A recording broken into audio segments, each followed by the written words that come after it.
So, today we are going to be continuing with Final Fantasy XIV again. We are continuing on the main story quest. On the last stream, we finished the Crystal Raid Tower quest line. Crystal Tower Raid quest line is what I meant to say. We finished that up on the last stream. And I also unlocked the like hard mode of all of the trials, so we got that quest section out of the way. So I think now we are just good to go to just continue on the main story once again. I think we should be good in that regard. Okay, so I want to play with the sound because I keep having issues where like I'll adjust the volume for like cutscenes and stuff, and the cutscenes will be fine, and then we'll get into combat, and the combat is way too fucking loud. And then I'll adjust it for being in combat, and then the cutscenes are too loud. So I want to try to adjust this again a little bit. See if I can like find a happy medium where it's not blasting your guys' ears when we're in combat, but you can actually hear like the music when we're in cutscenes and the dialogue and whatnot. I hate these godforsaken sliders. Ambient sounds. This might be turning it down too low. You guys will have to let me know when we get into the game proper. If things are too quiet.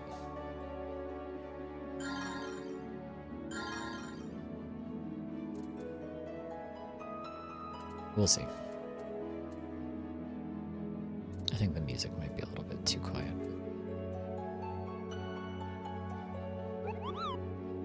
Please. These fucking sliders are so annoying. Stop. Okay, we'll try this. Some of these might be too quiet. You guys will have to let me know when we actually get into the game. But hopefully that will be a decent middle ground for cutscenes and combat and dialogue and whatnot. But let me know if you guys can hear stuff or can't hear stuff, or if it's blasting out your ears or whatever the case may be.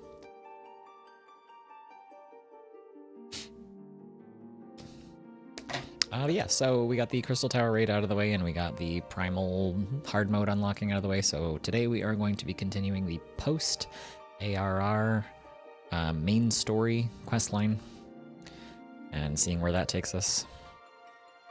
I have only played like the beginning of post-ARR on one of my alt characters. I think we are pretty much approaching the point where I finished playing it on my alt character, so I've only gone through basically from here on in, from post-ARR all the way up to Shadowbringers and a little bit into post-Shadowbringers. I've only played once on one of my characters, and it was like 4 years ago. So we are now basically at the point where I don't really remember a lot of the game's story anymore.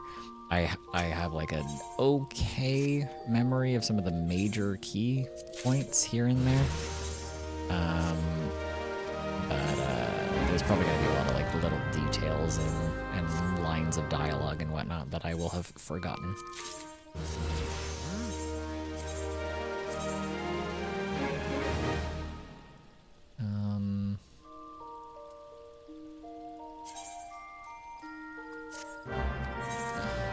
So yesterday I also did a couple things. I did all of my unlocking to get all the way up to 2nd Serpent Lieutenant.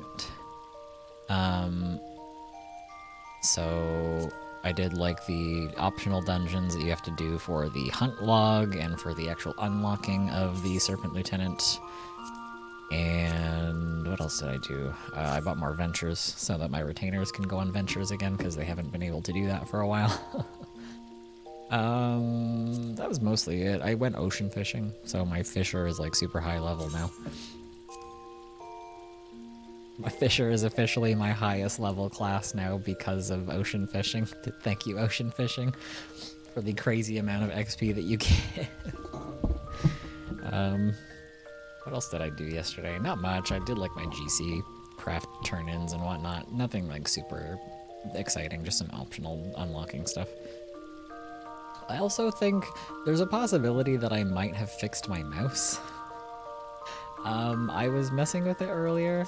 We'll see if it actually, I did fix it or not. We'll see, I'm not quite sure yet. I've had this mouse for a really long time. I've been using it for a super long time.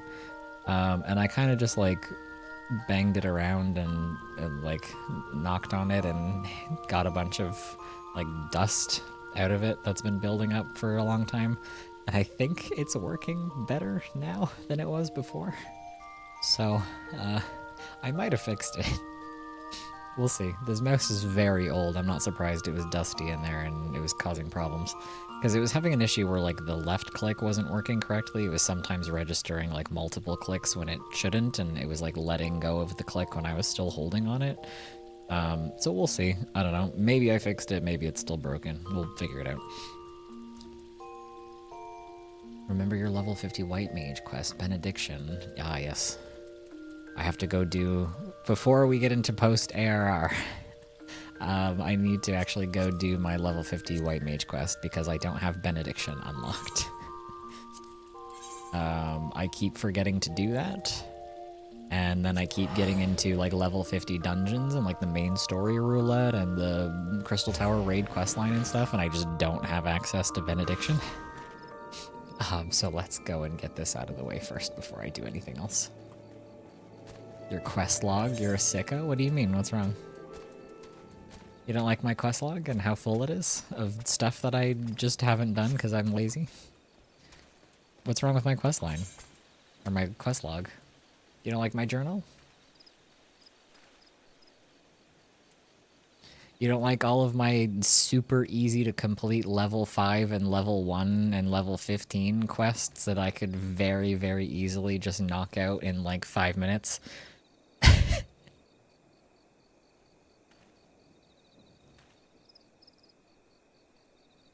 I also need so much help with stuff. Sometimes you're helping me instead of doing stuff. Yeah, well, I mean, most of the stuff that I'm helping you with is just mashing through stuff because you've already seen it.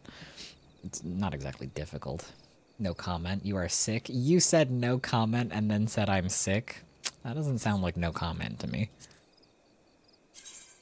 Okay, now I feel like the background music and the sound effects are way too quiet.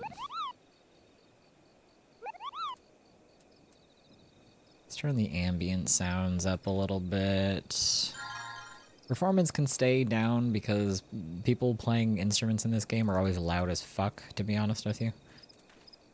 We'll see. Maybe that'll be fine. Because I'm looking at my audio mixer in OBS and it's like barely ticking upwards. Like the sounds are super quiet. Like this is the problem that I have with trying to like set up the audio levels in this game is like when we're just walking around in the open world, the background music and the sound effects are super quiet all the time. And then we get into a cutscene where we're hearing dialogue, and the dialogue is fine, but the music is too quiet. But then we get into combat, and the sound effects are loud as fuck, and the music is way too loud. So it's like, I don't know what to set it to so that you guys can actually hear it in all of the different content that we're doing.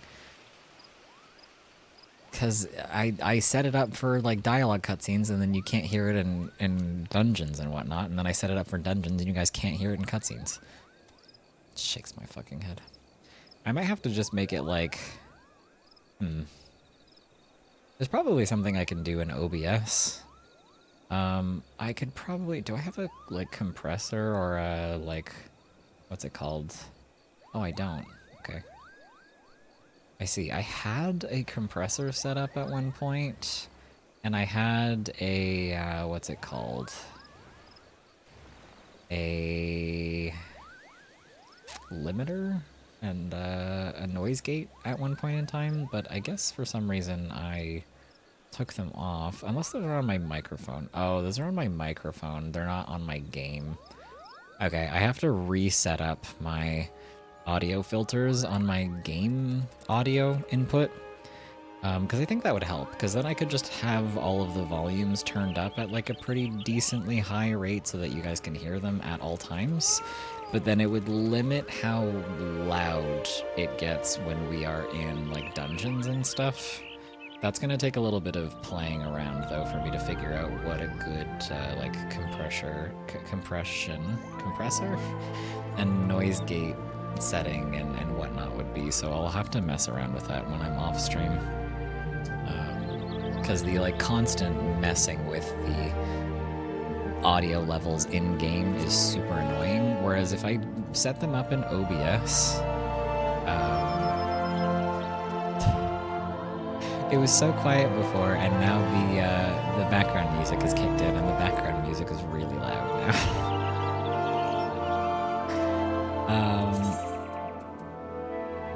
If I set it up in OBS instead, and just add like a noise gate and a compression filter and a I forget what the other one is called.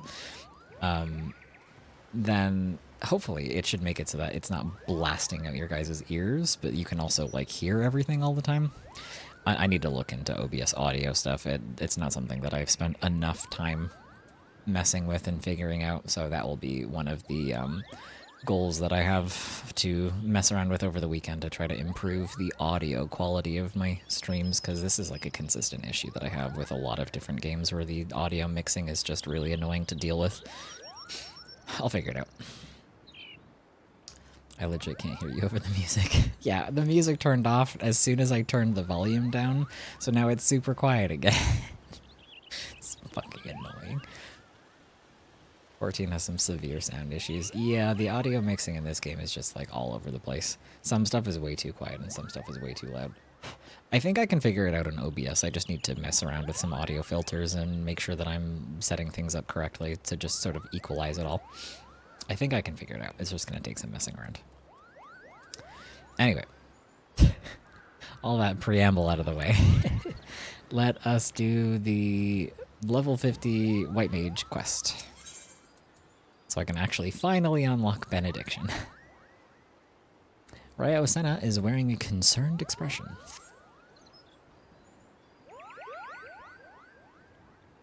Forgive me, Bo. Brother and I have considered every possibility and attempted every incantation at our disposal, but I fear the task of completing the enchantment has proven beyond our abilities.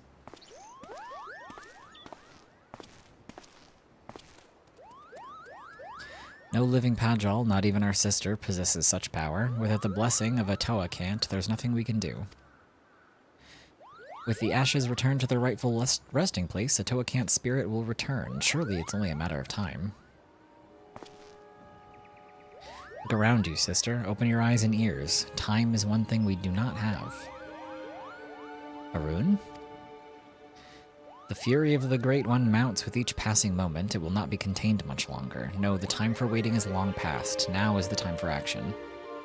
But Bo's garb, the enchanting is not yet complete. The situation is far from ideal, yet we have no choice. We must trust in Bo's powers and do what we can. Do I hear you right, Arun? Why, it was not long ago that you objected to Bo's very presence at the ritual. I may be stubborn, sister, but I am no fool. I've witnessed Bo's abilities with my own eyes. There can be no doubting that he is a mage of the light, one as worthy as you and I. Wow. Really? Arun, if you had placed your trust in Bo, so I see no reason why I should not. Very well, let us hasten to Evershade.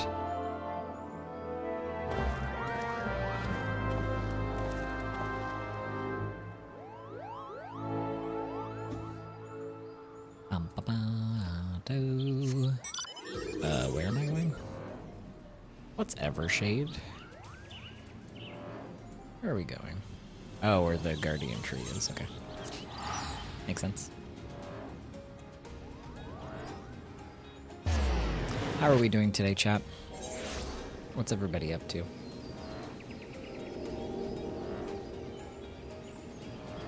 How are we doing? How are we feeling?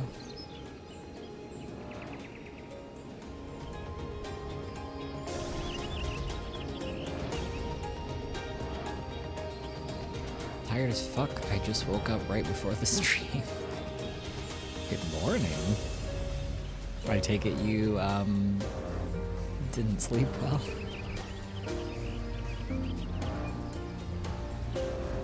How are you? You know, same as usual. Tired, but doing okay for the most part. Doing my best, hanging in there. You know how it goes. We are sleepy every day, and yet we persevere. Or we try to, at least.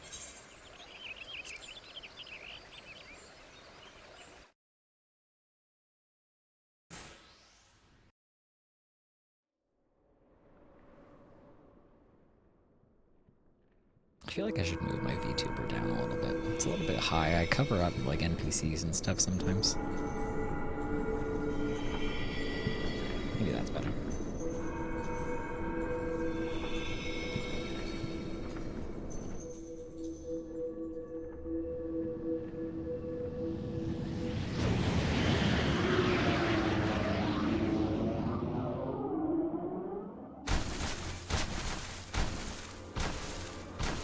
Is this normal?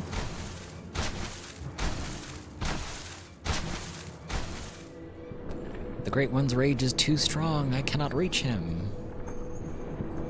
Stay focused, Arun. If we fall, who will rise to take our place? But sister, the forest itself turns against us. If we can only reach the Great One, his minions will relent. Cast away your worries and focus your mind on the ritual. Now, no, Bo.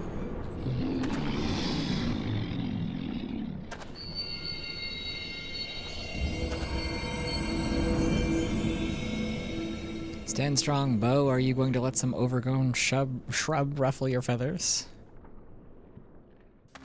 Hi.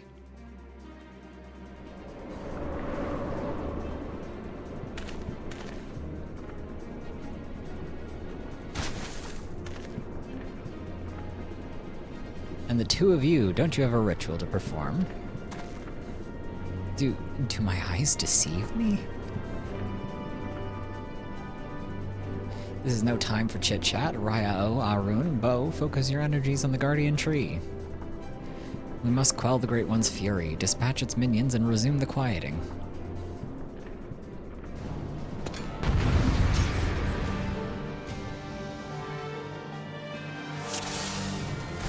Why is Kana Asana the only Pajal that doesn't look like a child?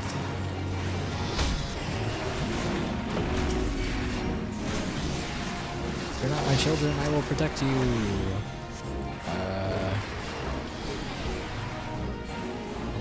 I'm beating the shit out of all of these enemies. I wonder if this is an item level thing.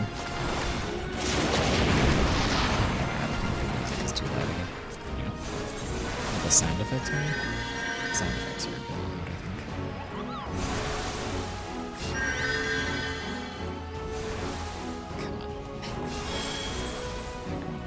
Background music okay? What? You have to heal the tree?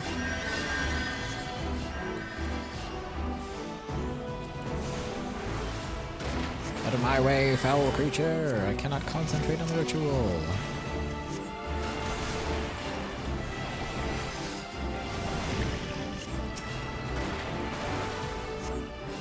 Do I just heal the tree, or are we supposed to kill all of the things that are spawning?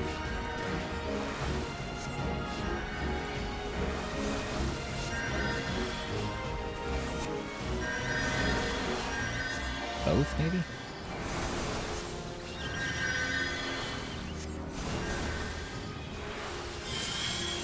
Fury of the Great One is further quelled.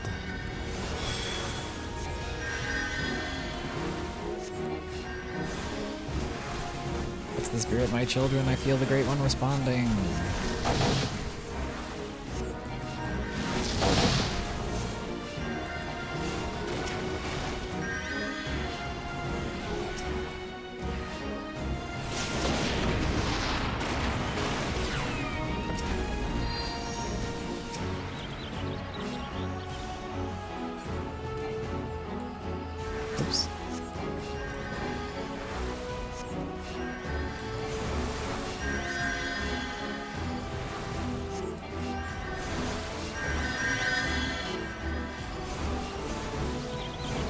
Guys, cast regen on the tree.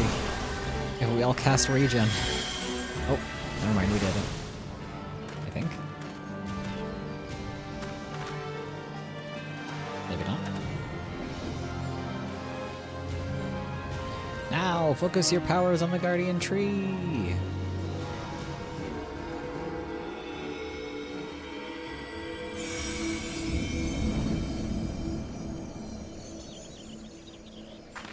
It's that easy. Is it over? The Great One's anger abates. You've done well, my children.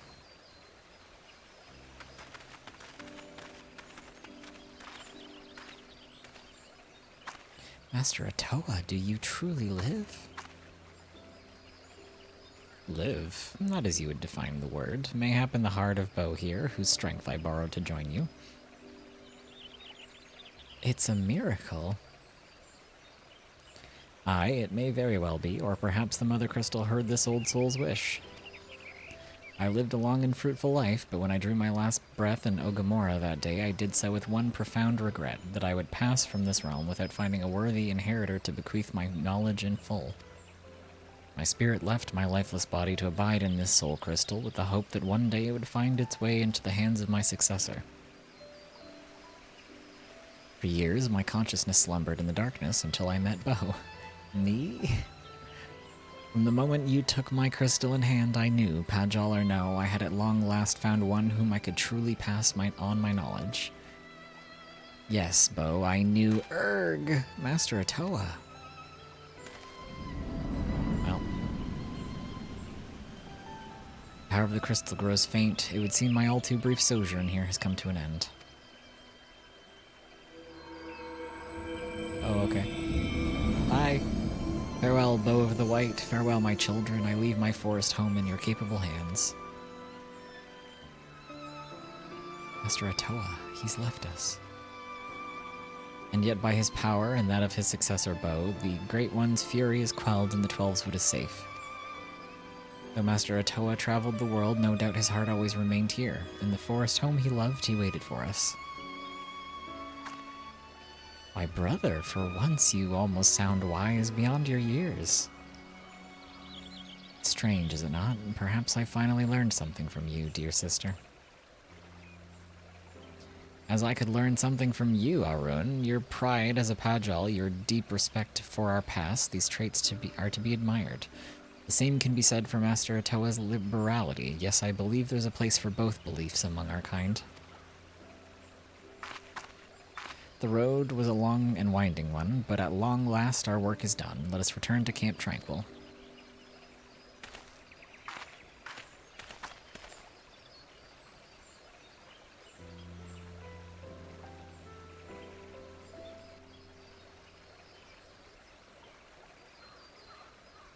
You have restored harmony to the forest.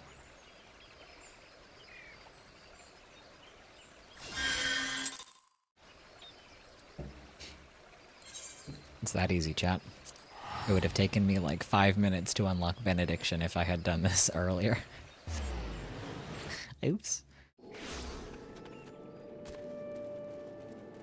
Bada boom. All of the like ARR class quests are so fast and have like little sprinklings of a story, but are mostly just like, go here, kill some stuff, talk to a guy, here's an ability, boom, done. They get more involved later on, but like the early ones are like, just fucking do them, they're like 5 minutes.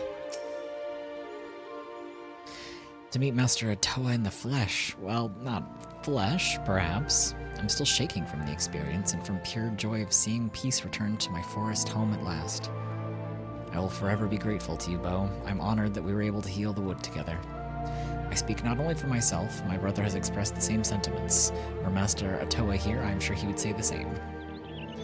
Though perhaps he is still here in some form. Behold, the final piece of your guard now pulses with his ancient power.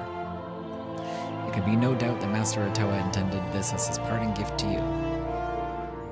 Take it and wear it with pride, Bow of the Light. Before we part, I would bestow upon you a present of my own. By the ancient powers vested in me as a seed seer, I bestow upon you the greatest incantation known to our kind. May you ever heed the will of the elementals and use it in wisdom and compassion. Phew, I'm not given to formalities. I swear I do not know how my sister manages. In the short time I've known you, Bo, you've grown into a fine white mage. I'm honored to call you my peer. Use your powers in moderation and let compassion be your guide, and I have no doubt that you will bring succor and solace wherever your journey takes you. Boom. That easy. Thank you for the magical garb. I will not use them.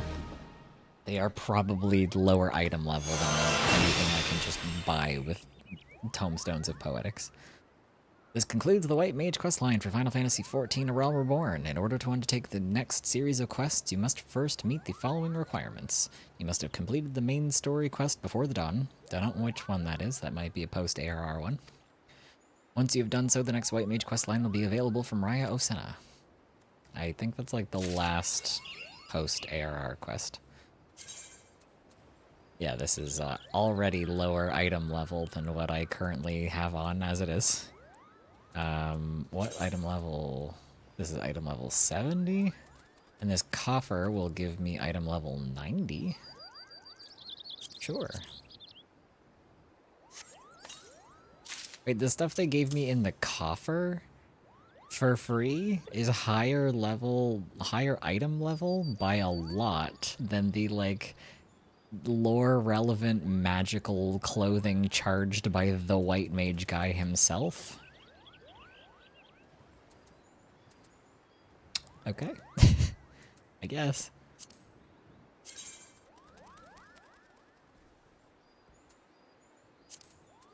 Sure, I guess we'll put this shit on then.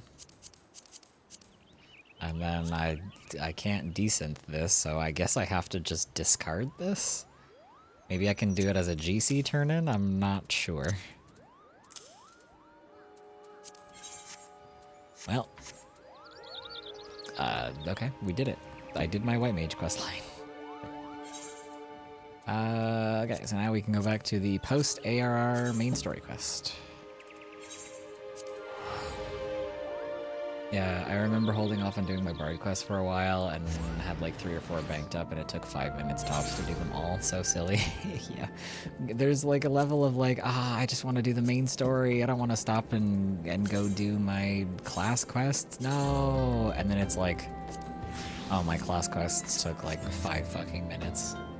It was very easy and very fast. I should have just done them. Now I finally have Benediction. Cure 3 is not one I'm going to be using very often, because I prefer Medica 2.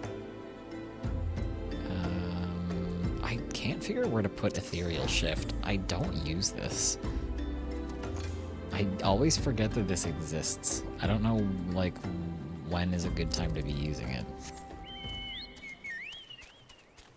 You find the lore items and then the coffer they give you is actually high item level? Yeah. Like, thank you for this, like, super strong ultimate thing blessed by the guy himself, but it's item level, like, 55. I, like, outgrew this the second I got to level 50. The lore items are shitty as fuck, and then the coffer is genuinely good until you get more raid pieces. Yeah, exactly.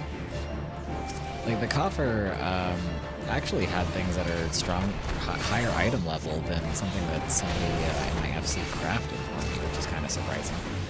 Because a lot of the, like, crafted stuff that they added in post-ARR is better than, like, everything you'll get in the main story. I'm kind of surprised that that coffer actually had higher eye-level stuff than what was made for me. Yes, the shitty one can be a GC turn if I recall correctly. It's like, cool.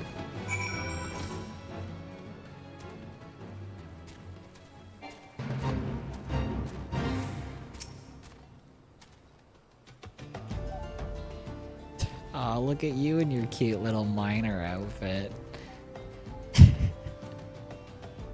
Aw.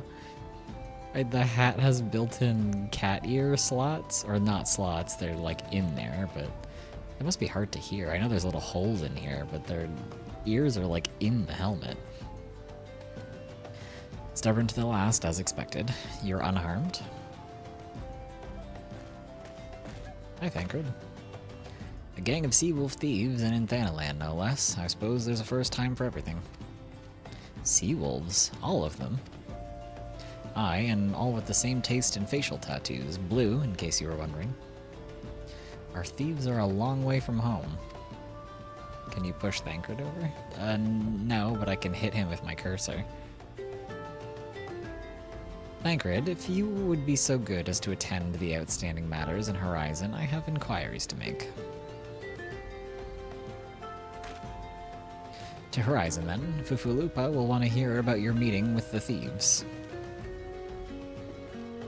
Actually, maybe I gotta stop saying I want characters gone. I said this to Graha, and look what happened. Exactly. See? Now he's gone forever, and we'll never see him again. He got locked away in that fucking tower, and now he's gone. Be careful what you wish for, chat.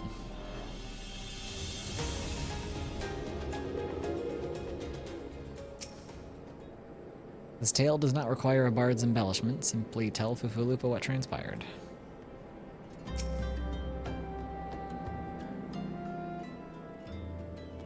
On behalf of the Brass Blades of the Rose, I thank you for your service to Horizon. But we have not been idle. While you were afield, we succeeded in identifying the traitor within our ranks. Is that so? Then by your leave, I should like very much to have a word with this fellow in private. No, I'm afraid that will not be possible. Regrettably, he, managed to subdue the unit of blades dispatched to detain him and made good his escape. Really? Oh, for the love of... And how did she manage that, exactly? Your men haven't been sampling that Somnus we confiscated, have they? Or was he a giant in disguise? No, but he was quite strong. A sea-wolf, Leminson born and raised, I believe. But do not worry, we will find him, you have my word on that. I see. Right, keep me appraised of any developments. Cops, am I right? Yes? You standing next to me? Understood.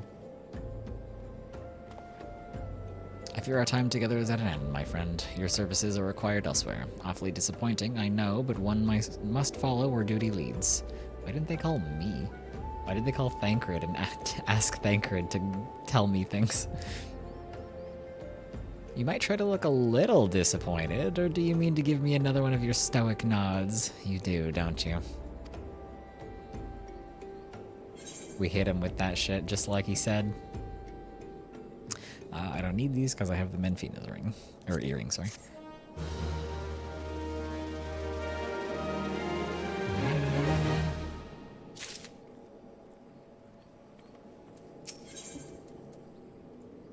The Mother of Exiles. Thancred has information on your next assignment. The antecedent bid me tell you to make for Vesper Bay, where young Alfino awaits your coming most eagerly. It was he who requested your assistance. Why did he not call me? Does he not like me or something? Some commotion or incident, I'm not privy to the details. While you do whatever it is that Alfino has planned for you, I shall endeavor to track down our traitorous Brass Blade, and when I do, you may rest assured that we will have our answers. You do know Alfino hates to be kept waiting, don't you? Ah, but of course you do. Carry on, then. Well, Alfino is gonna have to learn that sometimes in this life he has to wait for things.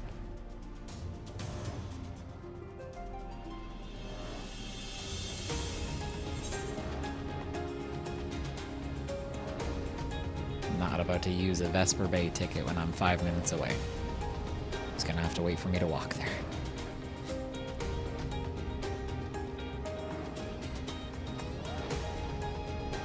Why are we hanging out at Vesper Bay again? I thought we moved to Mordona. Oh, that's right, because the people arrived on the boat here. I remember. You were late. I'm not late. I left right away. No matter. I know where our visitors are headed. From what I've been able to gather, this vessel belongs to a band of Domans who seek an audience with the Sultana. You're familiar with Doma, yes? And Othard? I mean, my character's never been there, so no, technically, but I am. Well, like the rest of the nations of the eastern continent, it's ruled by the Garlean Empire. Given our visitors' unannounced arrival, as well as the state of their ship, I suspect they did not leave their homeland under the best circumstances. Needless to say, I should be very interested to hear their tale and, more importantly, what they know of the current state of affairs in the Empire. Such information could prove most useful. We would be fools not to pursue this opportunity, do you not think? Come with me to Old Albo, unless I'm mistaken, and I am rarely mistaken. We will find the Domans bickering with the Sultan's sworn on the Royal Promenade. You're uncertain of your role in the proceedings. Insurance. If our guests are not themselves Imperial agents, it seems fair to assume that they may be pursued by some. And if not, who better than you to have on hand in the event of an unforeseen diplomatic incident? Besides, I do so enjoy your sparkling repartee. Satisfied? Good. I shall see you at Nolda. Thank you, Alfina.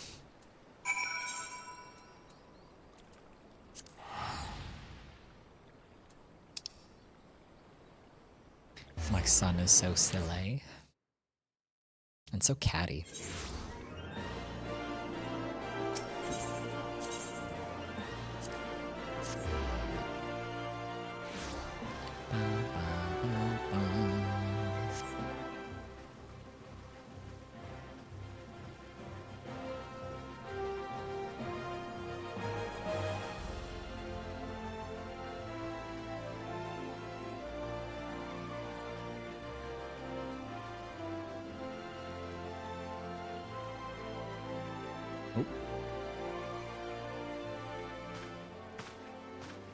It matters not how many times you ask, without the necessary permission, none shall pass. Pray understand, good sir, we have not the leisure to lodge a formal petition. Time is of the essence. All that I ask is that you summon your superior. Allow me to plead my case. Surely you can grant us that small kindness. Away with you, and darken these doors no longer. I will not ask again. Fucking old and turning away refugees, am I right? You know not what you do.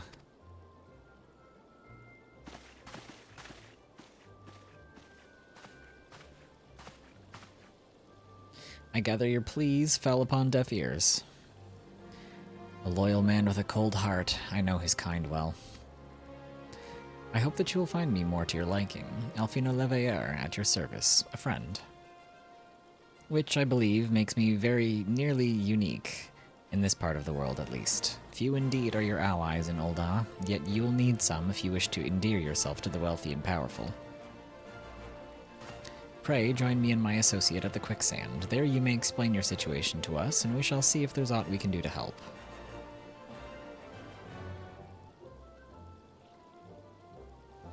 Chat, who is that? Chat, do you know her? Who is that?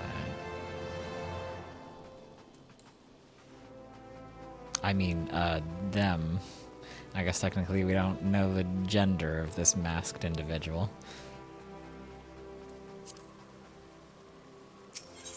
Chat, who is that? Yeah, it just says refugee leader. Technically we're not supposed to know what the gender of this character is yet.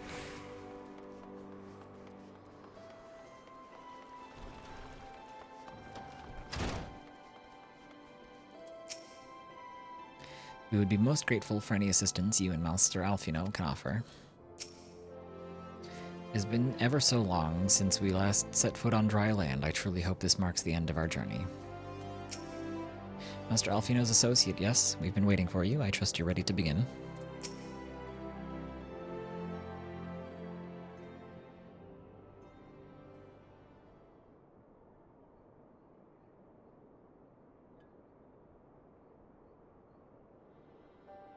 We have traveled some several thousand miles across the sea from the nation of Doma, in hopes that we might find sanctuary in these lands. Well, chat, they gave away who it is.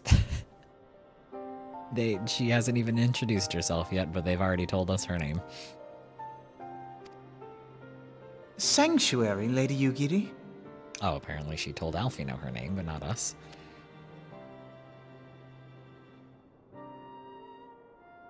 Aye. Lying within Othard, Doma was under the dominion of the Garlean Empire, as I'm sure you are aware. When the War of Succession broke out in Garlemald, we espied an opportunity to free ourselves from the yoke of imperial oppression and took up arms. Only to be crushed. And so I gathered what few domans escaped the reckoning and guided them hither to your shores. A war of succession? Then the Emperor... Forgive me. You said that Doma was under Imperial rule, did you not? Doma is gone. Razed to the ground as an example to the other provinces. 12 have mercy. And your people? I feel like his voice actor is, like, trying to make him sound younger now compared to how he sounded in, like, base ARR. Because he was really giving him, like, a weirdly deep voice for a 16-year-old boy in base ARR, but now he's, like, a little bit higher and lighter of a voice for him, which is, like, way preferable. On a ship anchored in Vesper Bay, flying borrowed colors. Many were complicit in the rebellion, or akin to those who were. They will not come ashore until I send word that it is safe to do so. I sought an audience with your rulers, but was summarily refused. Yeah, well, Ul'dah loves turning away refugees. The lords of Ul'dah are not wont to entertain foreign refugees without suitable encouragement. Yeah, even ones who aren't foreign, they'll turn away as well. Mayhap I was foolish to expect otherwise, but our supplies run low and we have young ones in urgent need of care. I have seen the tents outside the gates, however. We are not the first to seek asylum, nor will we be the last. Yep. Be that as it may, Ul'dah is no friend to Garlemald. Your tale would stir the hearts of many men and women here. The Sultana and the Syndicate will not be so easily swayed, but I shall see that you are granted an opportunity to plead your case. This is within your power? Well, far be it from me to boast, but I do have the ear of certain influential individuals. For me to boast. Okay, we're just out here lying now. I am in your debt. Lady Yugiri, forgive me for observing, but your choice of attire seems like to evoke feelings of mistrust. Men are wont to fear the unfamiliar. We know this from experience. Damn. She's spitting. We seek only to spare the people of Ul'dah unnecessary disquiet. I shall defer to your experience, then. I thank you for your understanding. It seems I have urgent business with the Flame General. I leave our guests in your capable hands. I believe this is the first time they ever introduce a aura in this game. And this might have been when they added them as playable characters, or maybe they added them as playable characters later. I'm not 100% sure when they got added, but I don't think they were base game races? Question mark? Because Yugiri, I mean, you can see her tail. She didn't cover up her tail, but her being an aura is like very lore important because people here in Eorzea mainland are not used to seeing aura. We are grateful beyond measure for this kindness. Yugiri sitting there like this 12-year-old knows the government. Yeah, real. The Yugiri labors day and night for the good of our people. She's an inspiration to us all, yet I worry for her health. If I may, sir, as I said earlier, we have been at sea for several moons and our supplies are all but spent. I have not the heart to repeat the tales of our tribulations, nor would it please you to listen to them, I think. Suffice it to say, however, sacrifices have been made. Though it shames me to beg for more when you've already offered so much, desperation compels me. Gentle sir, if you or your associates could spare any provisions, anything at all, it would go a long way to lessen the suffering of my people. Anything you can provide would be welcome. The adults can go without, but the children... Apparently Aura were officially introduced in Heavensward, so this would be the first character to be introduced. Yeah, okay, I thought so. I wasn't sure if they... I was like, Stormblood would have been way too late for them to have introduced Aura, because by that point, Yugiri, like, you've met her several times, and you know who she is. So I don't think they introduced them as playable races in Stormblood, but I couldn't remember if it was sometime in post-ARR that they added them, or if it was Heavensward that they added them, but that makes sense. But yeah, she's the first time you ever meet an Aura. That's why she's like, I don't want to take off my mask because people here don't know what an Aura is, and I don't need them being weird to me. Hals, why didn't you say so sooner, Bo? Of course I'll help. You couldn't have picked a better day, to tell the truth. A wealthy merchant and his entourage were due to have a banquet here on the morrow, see, and just sent word they can't come, meaning I've got a boatload of foodstuff and no one to feed. Best of all, they paid for the lot in advance. Haha. Go and call on Freeduri and Catherine at the Sapphire Avenue Exchange. Tell them I said to ship the little prince's order to the Waking Sands. Oh, and if they argue, just show them those letters. Should set them straight. You got it, boss.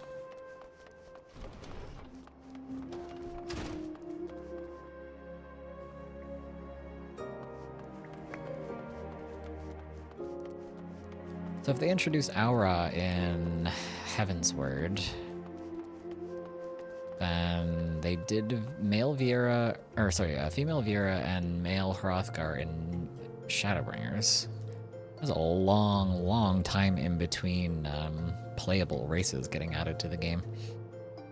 And then they didn't add male Viera and female Hrothgar until Endwalker, I believe it was. Is in the business of feeding refugees now. I ain't normally one to question Mistress Momodi's judgment, but that doesn't seem wise to me. Nobody asked you. I'll not speak for the children, but if you ask me, any man what can't earn a crust deserves to go hungry. Fuck you, man.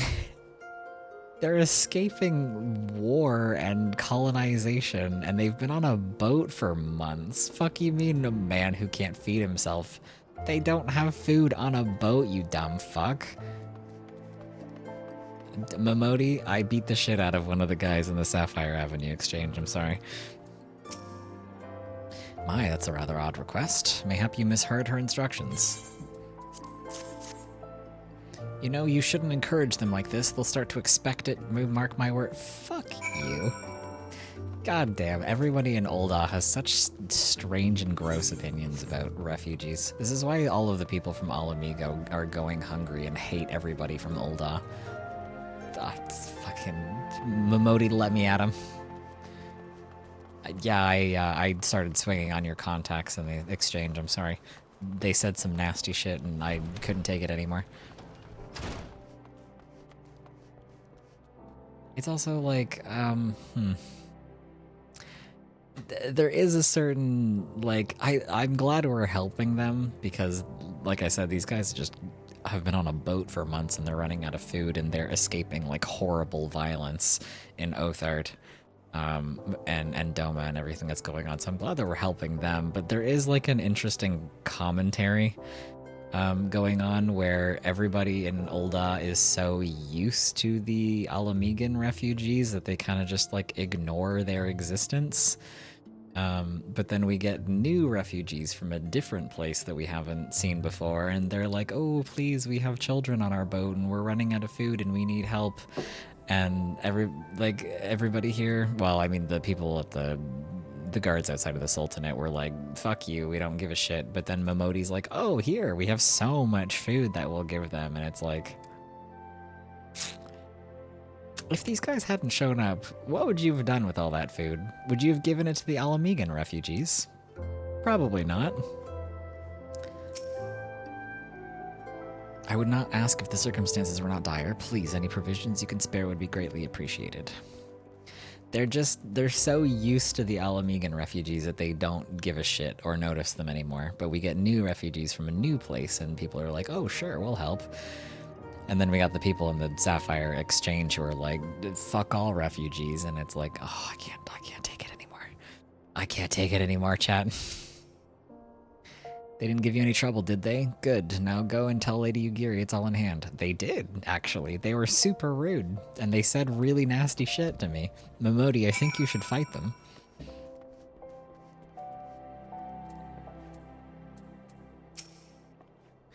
I dare not hope for such magnanimity, much less expect it. Mistress Momodi is generous indeed. I shall be sure to thank her most humbly.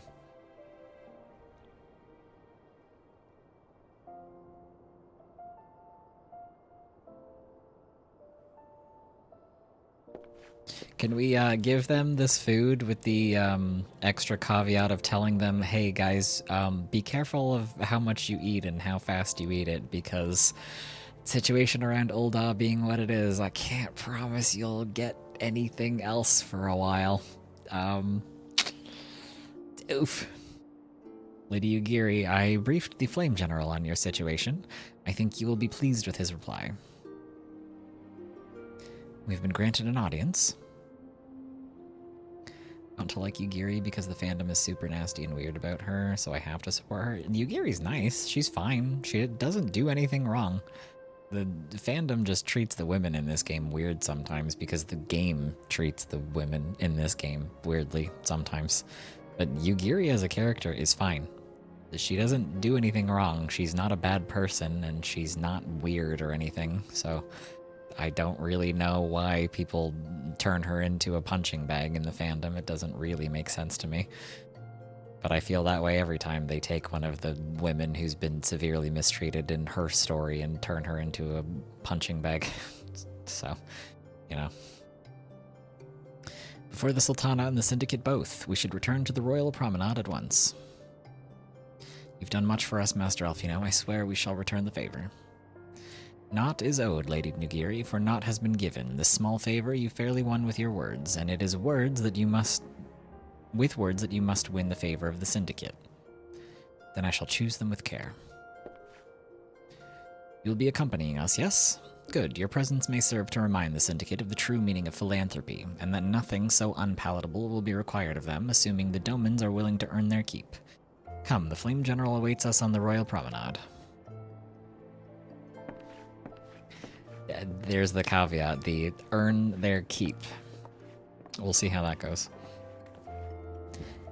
Because again, the Alamegans are in like the exact same situation where it's like, yeah, people are like, oh, we're not going to give handouts to refugees. They have to earn their keep, and if they can't earn their keep, then they deserve to starve. And it's like, but do people give jobs to the Alamegans? Do people like treat them well and fairly as people? Do people extend their hand to them and give them chances and opportunities? Or do they look down on them for being poor and refugees and brown people? Because that's really how they get treated, like a lot. And I think if I'm remembering correctly, there's going to be some of that played into the story with the Doman refugees as well. Not everyone is going to be nice to them. It shakes my damn head. There's a lot of interesting commentary in this game sometimes when it comes to like social and political and economic and etc. stuff. Because war and the displacement of people and refugees are a very commonly occurring theme among the story of this game.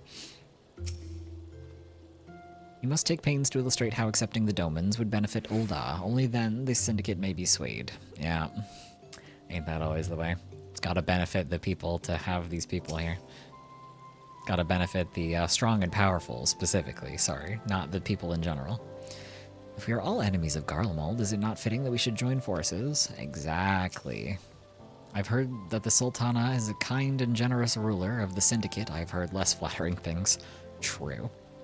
Very true. Bards sing of wars which decided the fates of nations, but a single word spoken within a council chamber is more like to decide that of mine own. Yep. I wish to greet our guests beforehand and offer my support for their cause. Doman, Ul'dah, it matters not to me. Birthplace does not equate to birthright in mine eyes. I take great pride in my establishments for this very reason. The Platinum Mirage, in particular, serves as a showcase for the talents of countless men and women born beyond our borders. Thank you, Teleji Adeleji. Based of you to say. A pleasure, Bo. The others are already inside. Let's not keep them waiting.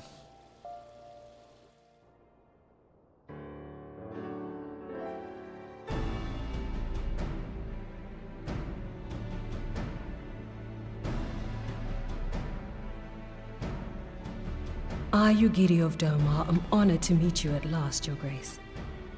To mark this auspicious occasion, I should like to present to you the finest treasures our humble nation has to offer. Alas, the circumstances which have brought me here today have divested me of both time and dignity. I come before you as a pauper in direst need of aid, to request that you grant my people asylum.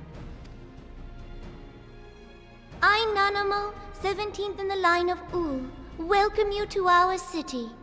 Be at ease, Lady Yugiri. Gonna make some breakfast, yummy. Although I myself have heard the tale of your misfortune, I would ask that you recount it once more for the benefit of the others here present. As you wish, Your Grace. For many years, my nation, Domar, suffered under the yoke of imperial rule, and my people yearned to be free. Thus, when a war of succession broke out in Garlemald, we sought to take advantage of the chaos and reclaim our liberty. Alas, our enemy proved less preoccupied than we had hoped, and our rebellion was put down in the most brutal fashion. Those who survived, how many do they number? More than 200 souls huddle within the cramped confines of our own galleon's hold. Yet this figure accounts for but one of a number of ships which escaped the purge. It is my hope that you will allow us all to dwell within your walls. Should that prove unfeasible, however, I humbly ask that you accept as many of my people as your resources allow. Pray understand, we do not beg a boon, but propose instead an arrangement. We would serve as soldiers or tradesmen until our debt is repaid. What are the Syndicate's opinions on this matter? I mean, considering the Battle of Carchano and how many people died there, and the current Beast Tribe Primal situation, and all of the people who died fighting Garlemald at the end of ARR, I feel like all of the nations really need more tradespeople and soldiers. A lot of people died recently in the past 5 years. I, for one, think it's a marvelous idea. Lady Yugiri and her people strike me as an industrious lot, and there are parts of the city which have yet to be fully restored. If they are willing to work, I see no reason not to let them. The head of the Mirage Trust is not known for his generosity. He sees profit in this. Likely. I agree. That said, these are foreign refugees. To admit them would require a formal resolution. Shall we call a vote?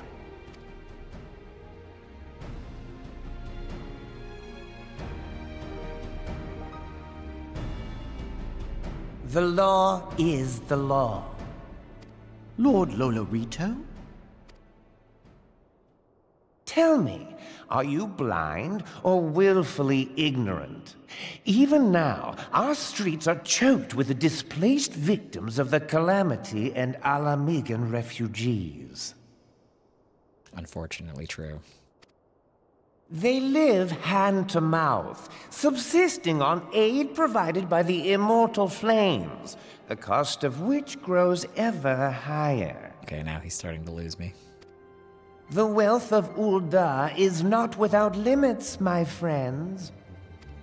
And need I remind you that these refugees are prone to violence and criminal activity?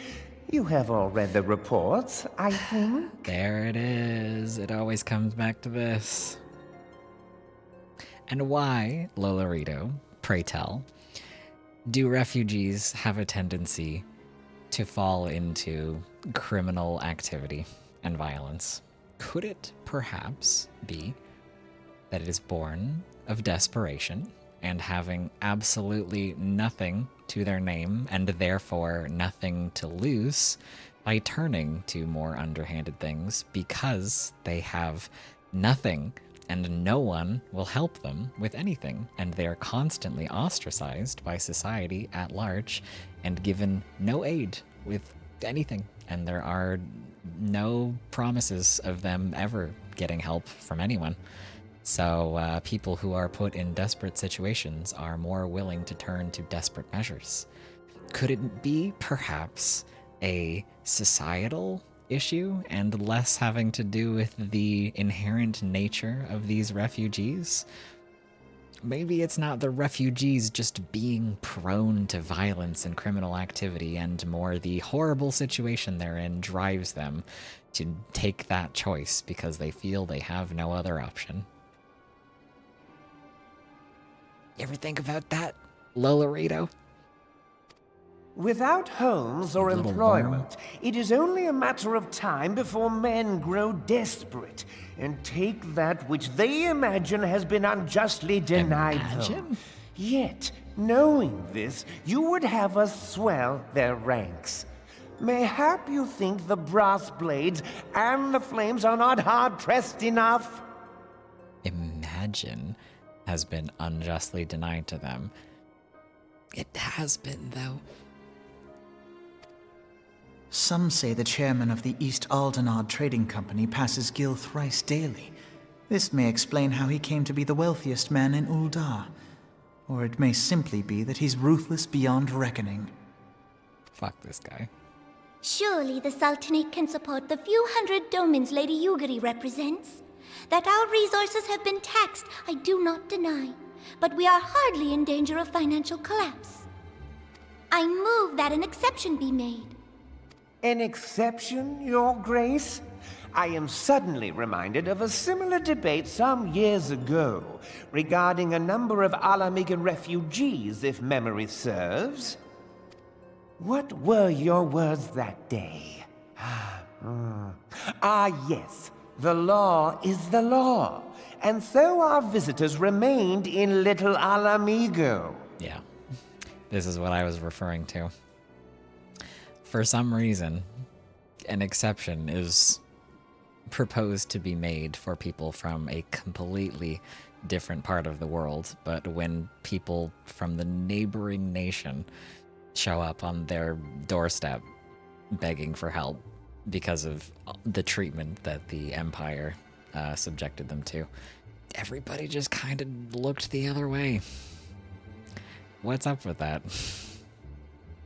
Mayhap our wise and benevolent Sultana would be so good as to enlighten us as to which other of our laws should not be upheld. This guy's a dick. Mind your tongue, Lolorito. My lord, I share your concern for the welfare of our great nation, but we must endeavor to take a longer view. You know as well as I that people can be a resource still more precious than Gil. People are also forgetting, again, a ton of people died in the Calamity, and a ton of people have died since the Calamity because of all the Beast Tribe warring, and a ton of people died fighting the Empire. You guys genuinely would do well to take in more refugees for all of the jobs, like the trades people and the soldier jobs that need filling because of everyone who died.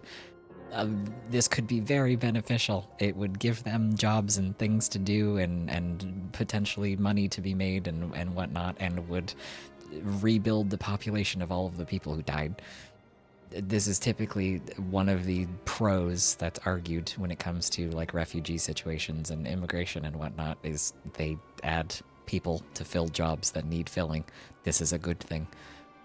Precious or not, they were never yet so reliable. And unlike those who frequent your establishment, I have no desire to gamble with my future. Uldah's greatest asset is, and has ever been, her material wealth. We risk this at our peril. And what do you do with material wealth when there's no people around? What does it mean at that point? One need only look to Teleji Adeleji's example for evidence of the danger in allowing sentiment to dictate policy. How far the vaunted Mirage have fallen, both in repute and profitability, since he began employing refugees. God, can we fucking get this guy off my damn screen? How I choose to conduct my affairs is not your concern, my lord. A proposal has been tabled. Given its urgency, I move we forego further debate and call a vote. To accept the Doman refugees or not. Those in favor, I bid you remain. Those opposed, I bid you leave.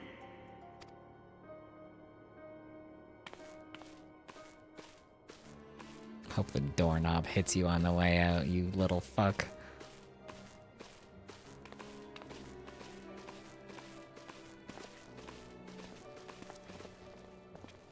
Wow. Almost all of them left. Unbelievable.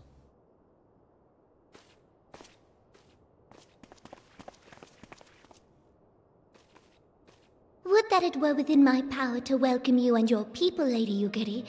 As you have observed, however, my authority in such matters is regrettably limited. Without the consent of the Syndicate, I cannot act. I understand, Your Grace, and I appreciate all that you have done on our behalf. The nerve of the man!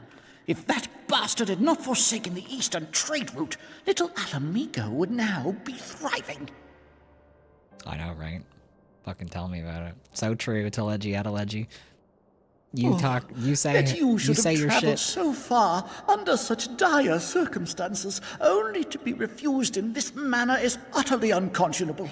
Pray, accept my sincerest apologies.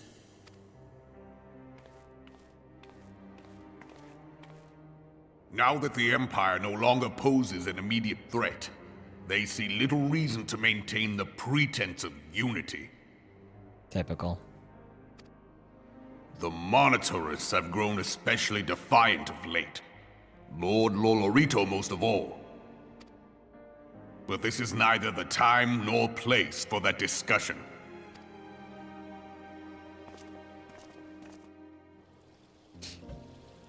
This motherfucker should start praying because I'm gonna swing. We should all just beat him with whatever's available at the time.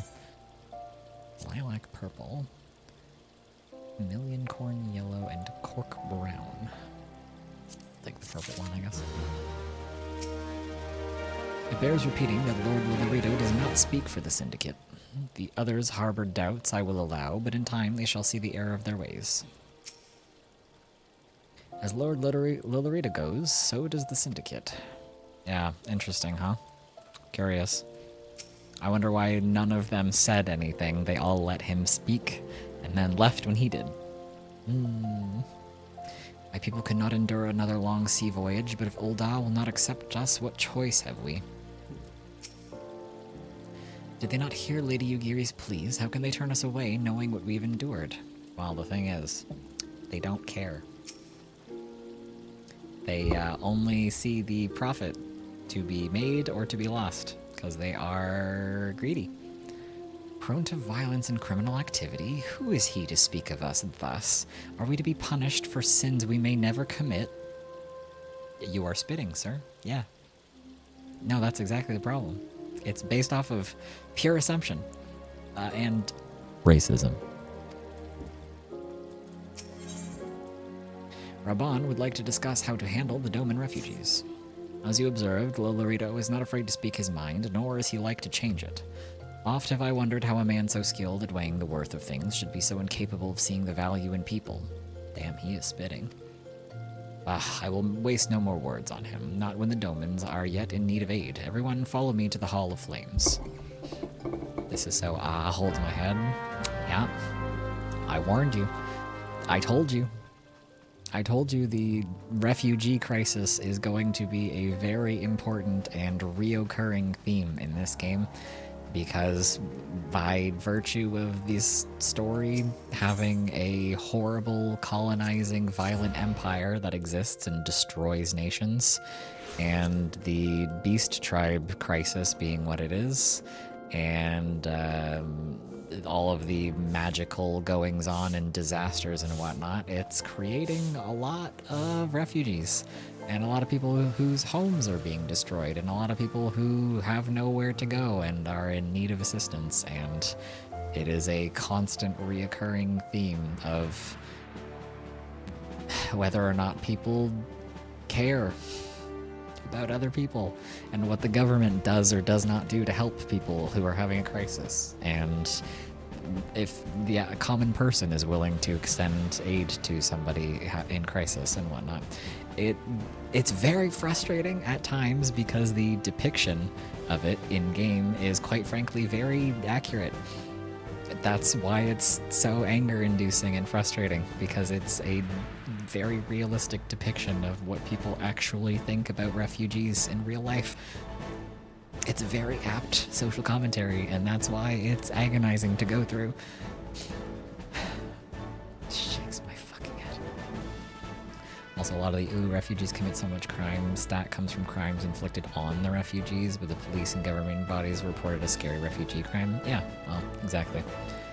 It's when they have no real societal protection and they have no real like assets to use, like money or whatever, to like keep themselves afloat, they start to fall through the cracks and people start to care less and less about their existence, and then it's easier for bad actors to get away with using and abusing them, and then that increases the crime statistic of crime inflicted upon them.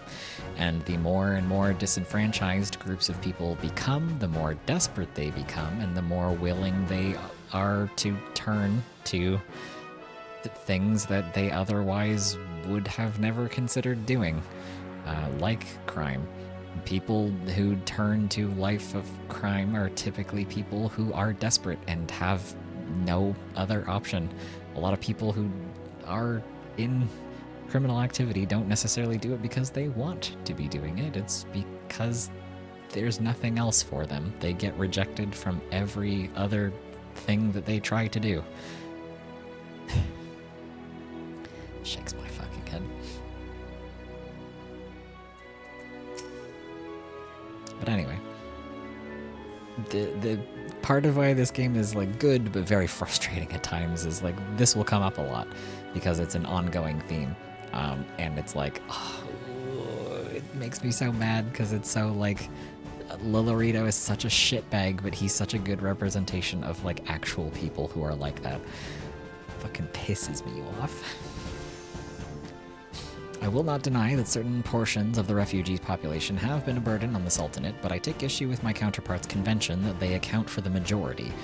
In this, they are plainly mistaken. Even so, we must not think ill of them for wishing to protect our great nation. Mayhap I should have considered the likelihood of failure more deeply beforehand. Is there naught we can do to earn the approval of these Uldans? We do not wish to live by the grace of others. We want to work, we want to contribute. That's another, what she just said is another thing. There's this like, this judgment that people have about refugees and them begging for aid and assistance because they have nothing and they need something for them to be able to even like have a semblance of a normal life, and to be able to restart your life all over again, you need resources to get started. And if they have nothing, they are going to beg for something so that they can get themselves off the ground again and get started. But most people don't like having to beg for their life. Most people would really rather support themselves in some capacity, or do something useful, or feel they're contributing something to something, because people like having stuff to do and people don't like begging. A lot of refugees would like to be able to work and contribute to society and feel like they're doing something with their lives. But in order to get to a point where they're able to like have a job, they need somebody to hire them. They need like money to be able to like print a resume and have clothing to wear to the interview and to the job itself, and have money for transportation to get themselves to the job, and like have money for a house so that they have a place to put on all of their documentation, etc., etc. So it's like nobody will give them a job because they don't have these things, and they need these things to get started to get a job, but they require money, and they don't have money because they don't have a job because no one will hire them. Like, this is an issue with refugees and just poor people in general, and homeless people, and people who are disenfranchised and ostracized from society because of race or religion or whatever background that they come from or whatever. Very apt social commentary in this part of the game, unfortunately. And this part of the game is like 13 years old, and we are still in the exact same situation today in society. It's agony. A galleon is no place for my people, for any people to call home. This cannot continue. Near Automata. This cannot continue.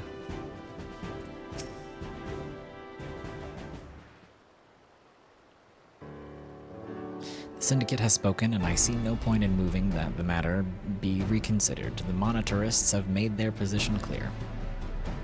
Agreed. Ul'dah is not an option. Nor are Laminsa or Gridania, I judge, given the state of their internal affairs. Which leaves our Doman friends confined to a ship. Gods, the thought of them huddled in an airless hold with no hope for better treatment. Would that I had more time to find an alternative, a place not bound by the concerns of the great nations.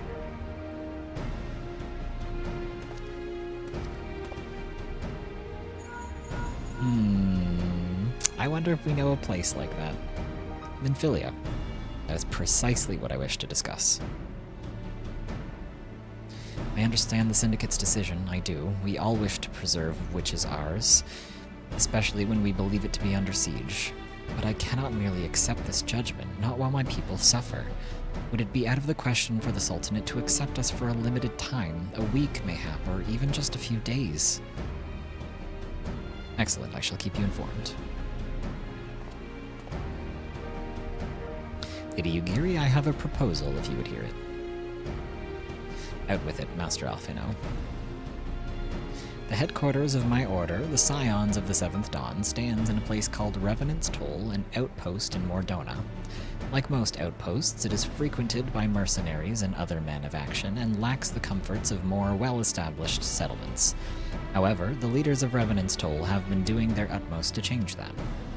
To that end, they have need of able-bodied individuals willing to work as frontier hands, hard labor, lest you doubt, with naught save food and shelter be way of reward.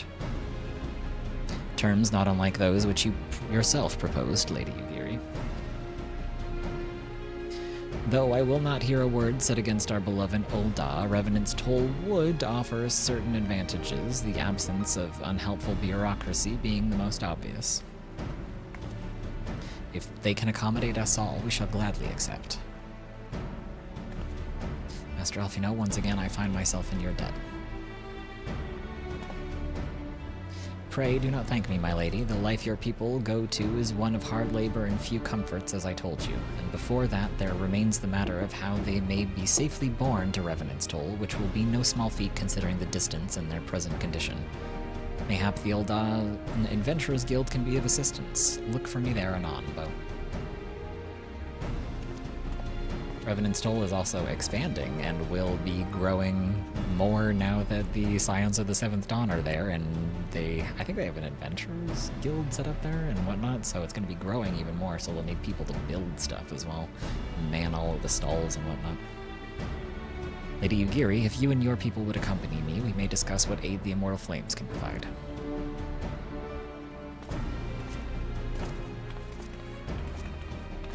Hang on, I dropped my chapstick. I've got to figure out where it went.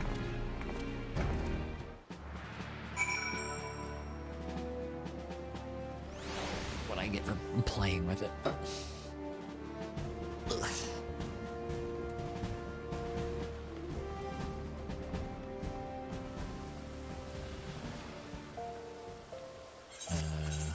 Yeah, we gotta go back over here.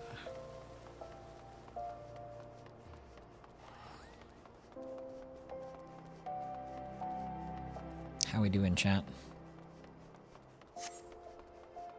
Everybody hanging in there?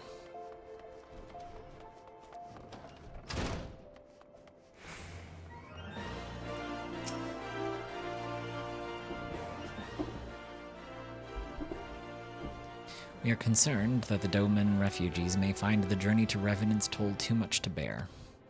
Too long have they been sequestered aboard their ship with insufficient supplies and scarce room to breathe, let alone stretch their limbs. With that in mind, Mistress Momodi has kindly offered to accommodate the Domans until such a time that they are ready to set out for Mordona. Those healthy enough to travel will embark as soon as transportation has been secured, while those too weak to leave at once will be permitted to stay until they regain their strength.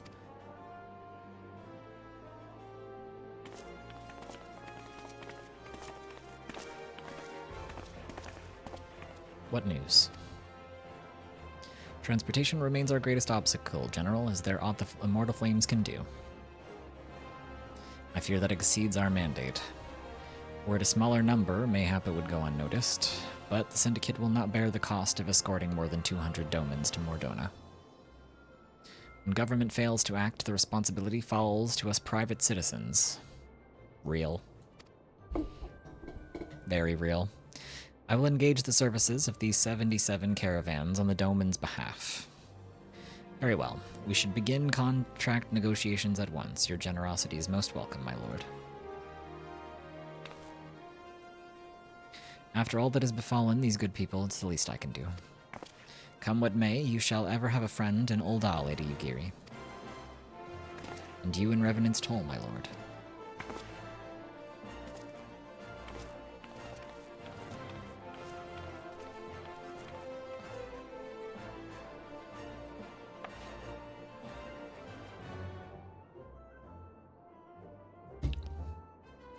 Well, it sounds like we all have work to do. Lady Yugiri, let's put our heads together and settle the details of our arrangement, shall we?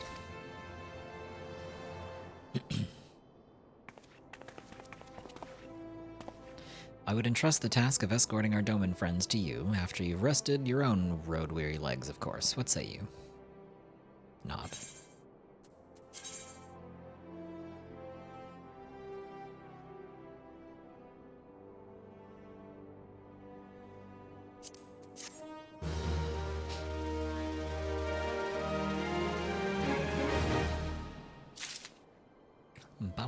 Bum.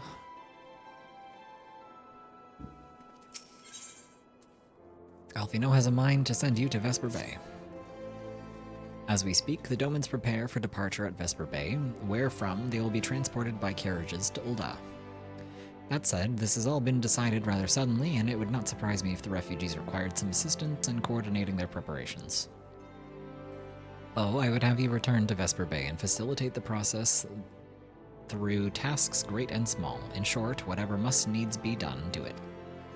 Speak with a man named Hozan when you arrive. As Lady Yugiri tells it, he's been designated the leader of the first group. We are back to errand boy duty for a little while, chat. Buckle up.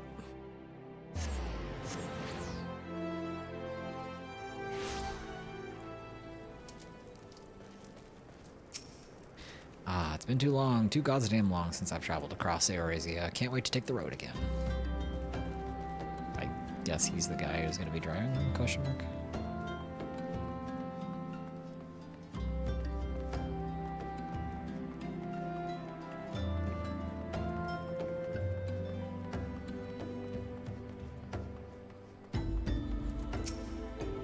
Ugh, I can smell their stench on the wind even here. Ooh. Greetings, Alfino informed me that the Scions would be arriving to help with the preparations. I'm honored to meet you, though shamed as well. A great warrior should not be tasked with such trivialities. And yet.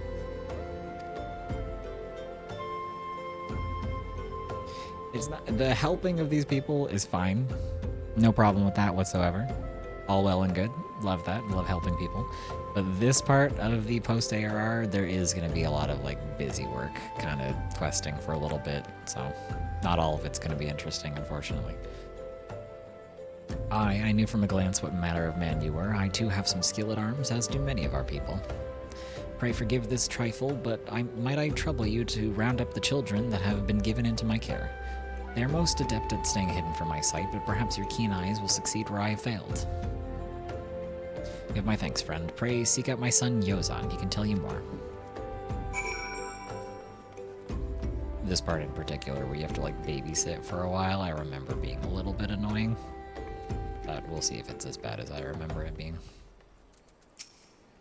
Oh, hello there. I'm Yozan, son of Hozan.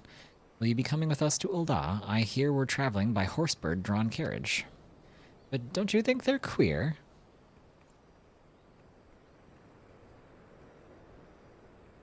What, the chocobos? Giant birds that people ride like horses. I still want to try riding one, but what's that? You're looking for the others. Don't worry, I already told them to get ready for the carriages. I'll need your help, though. We were just finishing a game of hide-and-seek. 3 players are still hiding, and since Lady Ugiri told us to take it really seriously, they won't move until they're found.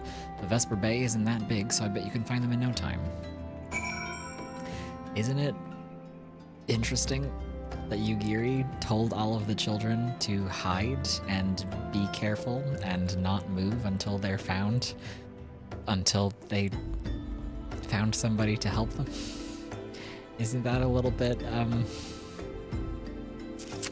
sad and reminiscent of, real life things? Everything's so different. The buildings, the people, even the smells are different. Now let's see if I can remember where they are. There's one here. There's gonna be some stuff that, like, so the last time I played this, oops, sorry, was like 4 years ago-ish. I think when I started this game, technically, it was like 5 years ago, but the last time I played was 4 years ago. But I played it for like a year.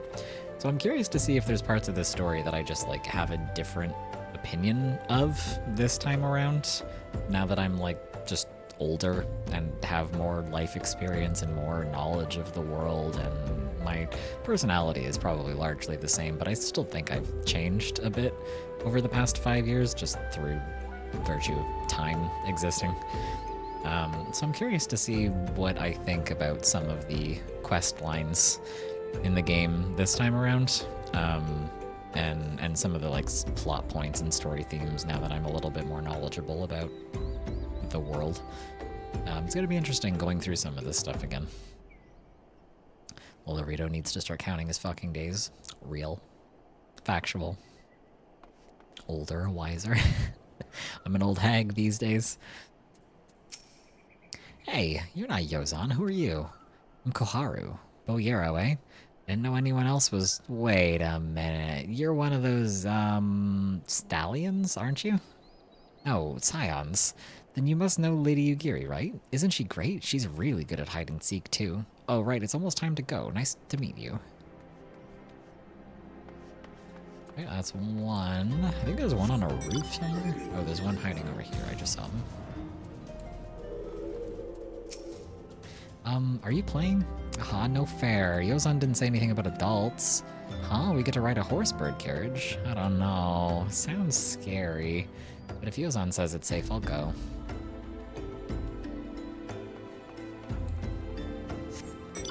Oh, yeah, there's one up here. I thought I remembered there being one on the roof somewhere. How'd you find me? I saw the big-ass icon above your head. But I guess I need to practice more. Or maybe you're just good at this. I mean, the Garleans didn't find me. Yeah, that's exactly what I was referring to. The, this being a thing that the children are taught to hide, I immediately was like, oh, there's real-life stories of children needing to learn to hide when they are under siege. That's definitely why Ugiri teaches them to play hide-and-seek. Agony. Oh boy.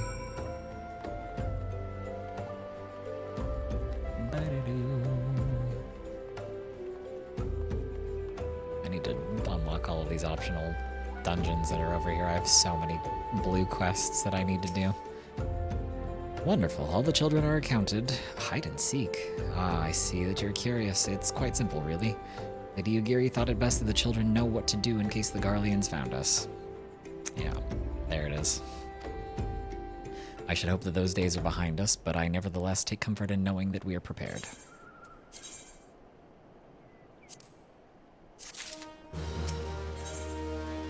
At long last, Hozan and his group are ready to leave Vesper Bay. First caravan is due to depart shortly, followed by the rest at regular intervals. My family and I, including my stubborn old father Home, will be traveling in the lead carriage together with young Koharu, whom I believe you've already met. Though I understand the road to Ul'dah is regularly patrolled by your brass blades, it would give us great comfort if you would agree to accompany us on our journey. Once again, I thank you for your kindness. When you're ready to leave, please inform our coachman.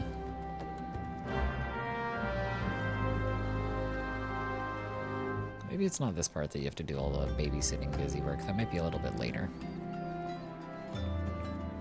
Then again, like I said, last time I played this was like 5 years ago, so I might just have a different opinion of a lot of these quests now that I'm just kind of a different person than I was 5 years ago.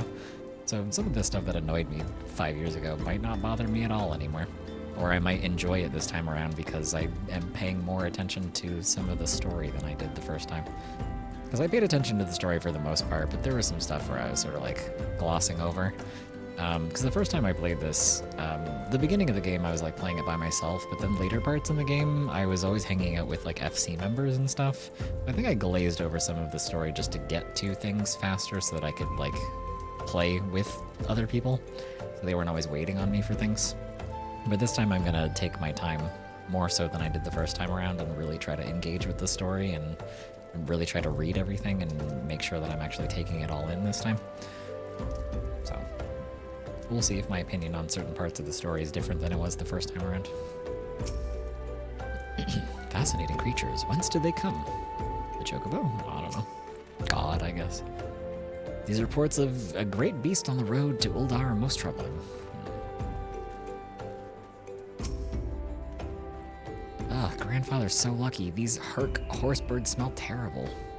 Well, yeah, I guess they probably would. Oh, it's just so fluffy. I mean, if they're anything like horses, on their own they probably don't smell bad, but, when they be shitting. Eager to be off, are ya? Aye, well, I was meaning to have a word with you about that. Runner from the Blade says we might have a problem. Fierce-looking beasties been sighted south of the bridge to Hammerley. Might be as someone's eyes are playing tricks on him, of course, but it don't pay to gamble in this line of business. Now, I know you can handle yourself in a fight, but this lot here's another story, so I was thinking you might go on ahead and have a quick look around, make sure this area is safe, like. If you come across anything dangerous, you know what to do. When you're satisfied the way's clear, meet us outside Horizon. The Blades tell me the road there's safe, so I reckon we can make it that far on our own, assuming the self-same bastards don't try to rob us, that is. Oof. The Blades rob caravans, is what he just said to me? Oh boy, what are they, like, putting tolls on the road, or making you guys pay for protection or some shit? I wouldn't be surprised. Fucking cops, am I right?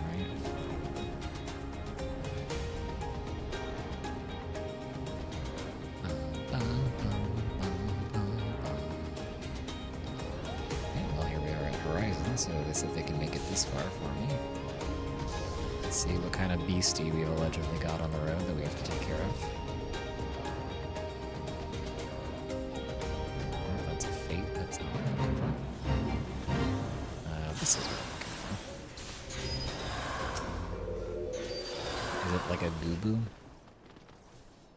It's always a goo-boo. Oh, it's a wandering eye. Interesting. Why would there be a void sent out here? I guess this is a beastie that people would be a bit concerned about.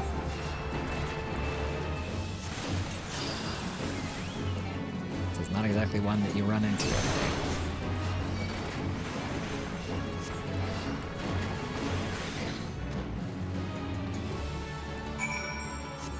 That was it? Just the one? Alright.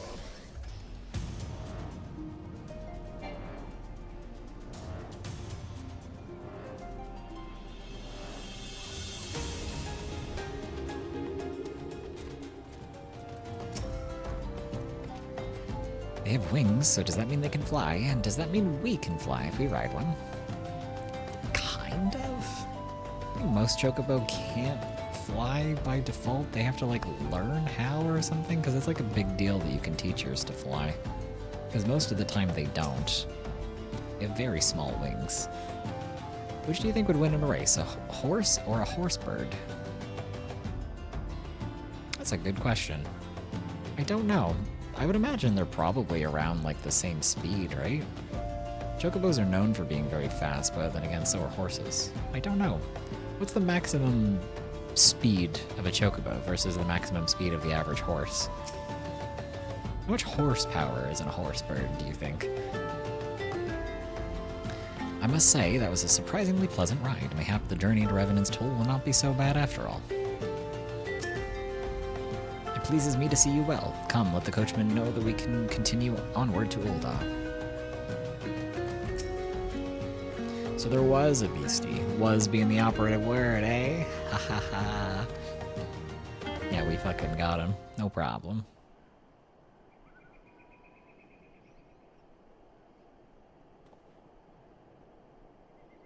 Well fought, sir, well fought. Ah, if only I were in better health, I should have been proud to stand at your side. Pay my son no mind. He forgets that his responsibilities preclude acts of daring do.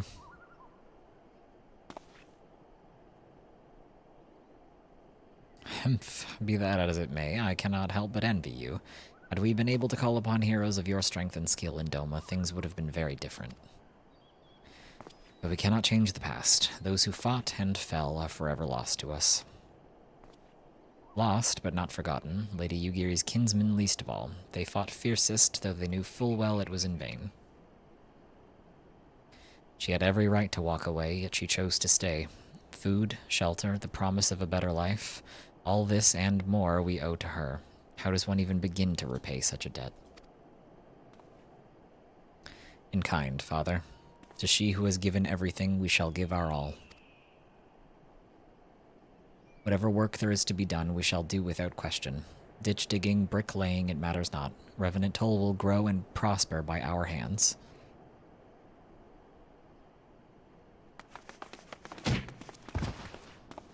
Hello? They just knocked him on his ass? Hey, Mr. Bo, Koharu and I want to know why you became an adventurer. I don't remember what I said at the beginning of the game. I guess it doesn't really matter that much. This one, I guess. To go whither the wild rose blooms. This is the first time in a long time they've asked me for a dialogue option and given me the choice to say something. So, you like roses? I think I understand. I mean, they're nice and everything, but don't they grow in lots of places? It's my turn now. Excuse me, Mr. Bo, I've got a question. What's Revenant's Toll like? Is it pretty?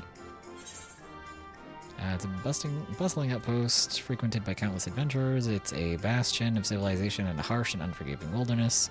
It's a home of the science of Seven Dawn. It's a stone's throw away from an imperial castro. I mean, all of these are true.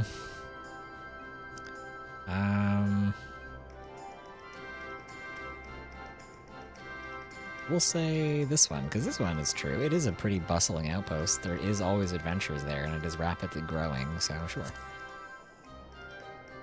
There are lots of adventures there. That's most of the people there. You mean there's lots of people there who are just as strong as you? Ooh, I can't wait. Enough, Koharu. It's my turn again. Mr. Bo, when I'm older, I want to be strong like you. What do I have to do? Seek out new experiences and adventures, fight ferocious beasts, train every day, buy weapons and armor from Rowena. Seek out new experiences and adventures.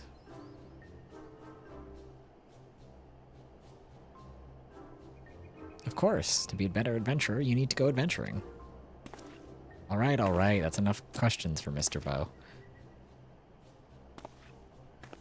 That's not fair. Why does Yozan get to ask 2 questions? I want to know about adventuring just as much as he does. Just one more, please. Do you think I could be an adventurer like you one day? Sure. That's your choice, kid. Not mine. Really?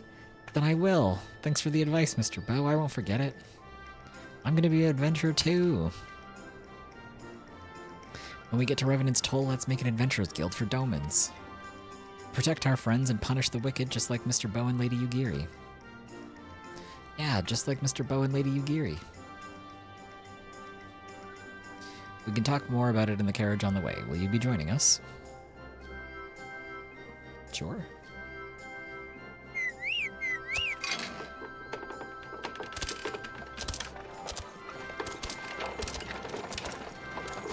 Awfully dark out here.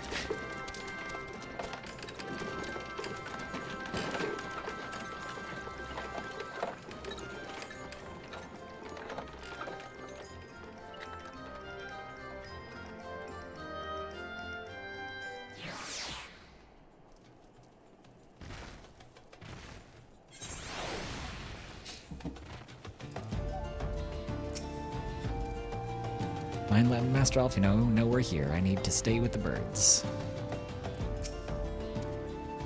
I bet they could keep an entire legion with those walls. Keep out? Keep out an entire legion. Sorry. Would you look at that? How many steps are there? 100? I'm gonna count. Oh, that's my bird. Hang on. It would be good to sleep in a proper bed for a change, even if it's only for a night.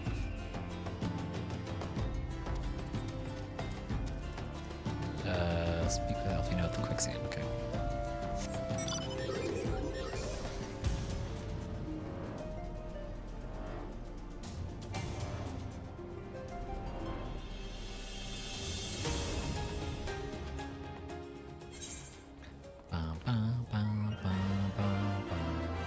Okay, let's go over here. To teleport over to where the quicksand is.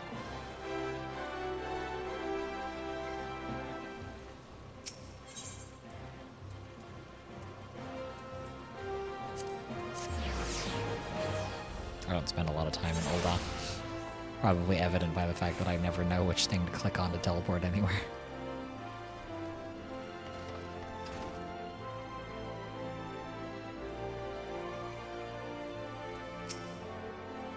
I pray they do not grow too accustomed to this treatment. It is a welcome respite, to be sure, but a far cry from what we can expect in Revenant's Toll. Has the first group arrived already? Wonderful. Pray inform Master Alfino at once. We welcome your return, Master Yarrow. Ah, Bo, I take it the first group has arrived. Excellent. Is there aught else? No, I have matters well in hand here. You and Lady Yugiri should travel to Revenant's Toll forthwith.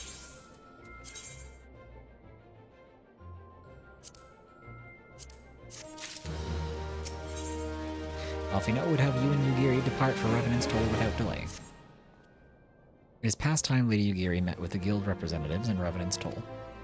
Since I do not foresee any further matters arising here in Thanalan which might require your personal attention, I would instead have you serve as an escort to the Doman delegation for the duration of the journey. Speak first with Slaffborn upon your arrival. He is the one with whom the Domans will be working most closely, I should think. Afterwards, introduce Lady Yugiri to Minfilia and the guild emissary. If both meetings go well, the resulting ties should stand the Domans in good stead for that which is to come. Safe travels.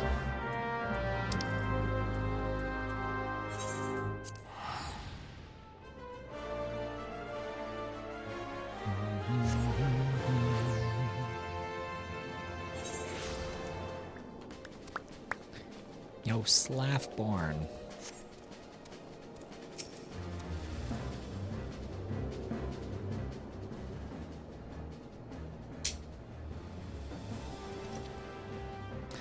And this must be the esteemed Lady Yugiri and her associates. I greet you all as friends and bid you welcome to the Toll. I hope you do not find our dearth of fineries off-putting. Poor though we may seem, we have a wealth of spirit and camaraderie to spare. You see, race and creed don't enter into it here. We welcome all sorts, provided they're willing to earn their keep, of course. We are no strangers to hard work, Master Slaffborn. You may rest assured that we will carry out your orders with due diligence. Oh, not for a moment did I doubt your commitment, my lady. Pray understand, I give the same speech to all new arrivals, and you needn't bow your head or call me master either. We are both frontier hands as far as I'm concerned. As you wish, Slaffborn. May this meeting mark the beginning of a long and fruitful relationship.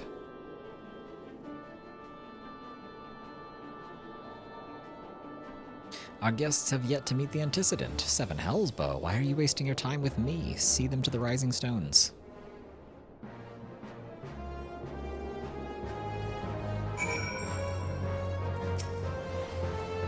Sentries appear more than capable. Even so, it may be best to forbid people from venturing beyond the walls unescorted, for the time being at least.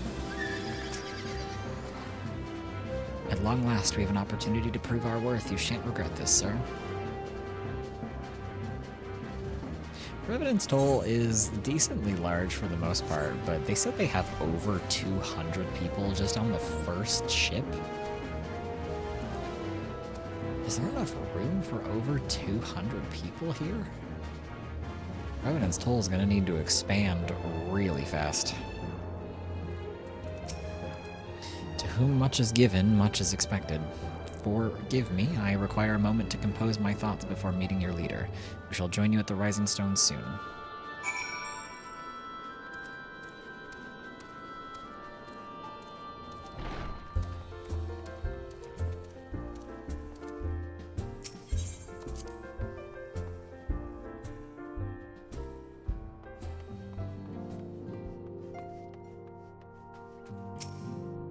As is the case with other distant lands, I have heard rumors of mysterious magics and martial arts. I dare not lend credence to these tales, but I cannot help but hope that some are true. Eorzea may be a land of many cultures and creeds, but I nevertheless suspect that the Domans will struggle to adapt. I wonder what herbs and spices they use in Doma. Maybe there's something I could add to my special tonic. Huff puff, this little thing, it's nothing compared to what the Domans have endured. Oh, I love Hoary Boulder and Coltonay. Can't wait for them to start hanging out again. So many youths these days fail to understand that it is incumbent on everyone to help those in need. That's why it's so wonderful when young men like Hoary Boulder rise to the occasion. He's also definitely trying to impress you. Did they really sail that half-rotten ship all the way from Othard? Isn't that dangerous? What if it had sprung a leak? Yes, Ida. Exactly. Crazy, right? That's part of why it was so dangerous. That's part of why it's so impressive they even made it this far.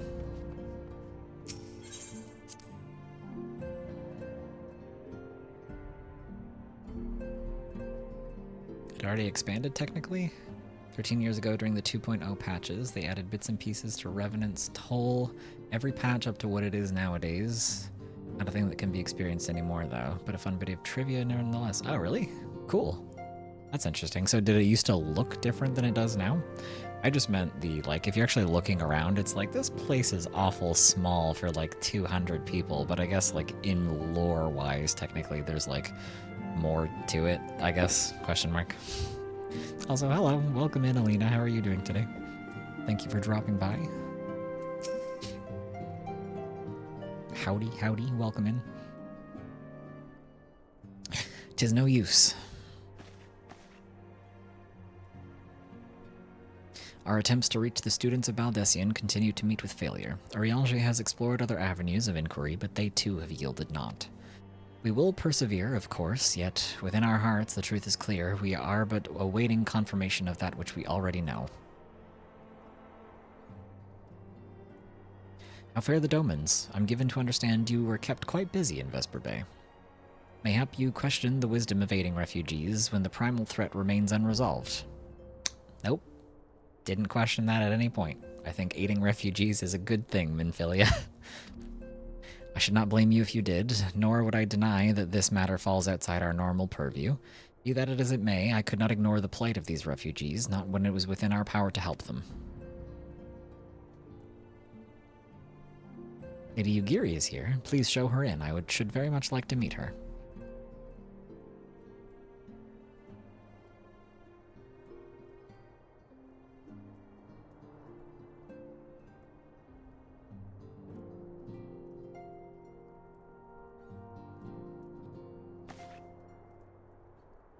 We have no objections. Pray do so with our blessing.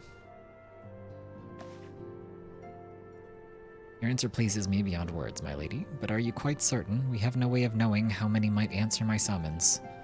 In the event that Revenant's Toll could not accommodate us all, we would need to find an alternative solution. Should that come to pass, we will find it together.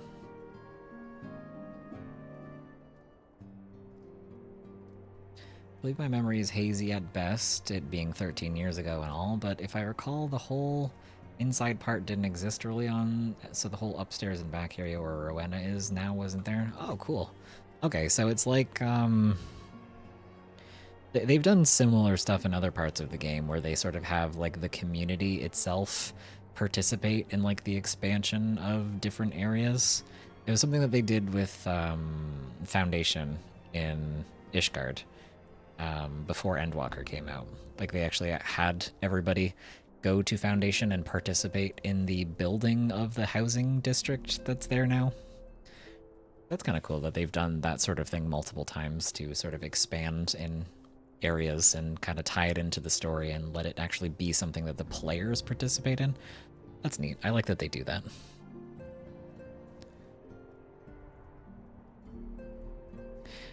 As ever, it has been a pleasure, Antecedent. Alas, we must take our leave, as the first carriage are due to arrive at any moment. Should you require aught else, pray speak with Swathborn. Lady Ugiri, Bo?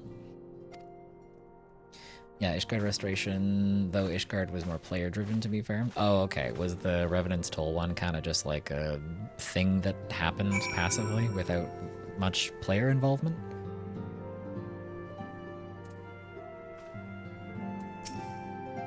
I'm amazed that none here knew of the War of Succession until we arrived. Have you truly heard naught of what has transpired?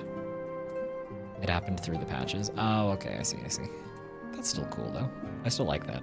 I like when parts of the story sort of unfold and happen over time, and you kind of get to witness the ways that different parts of the world change as the story goes through and stuff. There's another part of why I think the Doman Restoration quest line thing, even though it takes a while to do all of that, and is very much a player-driven thing. But I think that part's cool too, because I like seeing the different areas sort of like grow and change and get like upgraded as time goes on and as like players participate in stuff. That kind of stuff is really fun. I dared not give myself to hope in full, but for the first time in many moons, I'm willing to do so. Mayhap I worry overmuch. With so many able-bodied adventurers about, what beasts could pose a threat? You'd be surprised. There's a lot of shit around the area in Mordona. Lahamine and I will make all the necessary preparations to ensure that our Doman friends feel at home upon their arrival. Though I must admit I am still troubled about the matter of the missing crystals. Ishtola should be returning anon, and with a report from the field. Mayhap you could wait here and speak with her upon her arrival. Yeah, remember the crystal theft thing that we were doing? Before we got sidetracked? Because we ran into a dead end?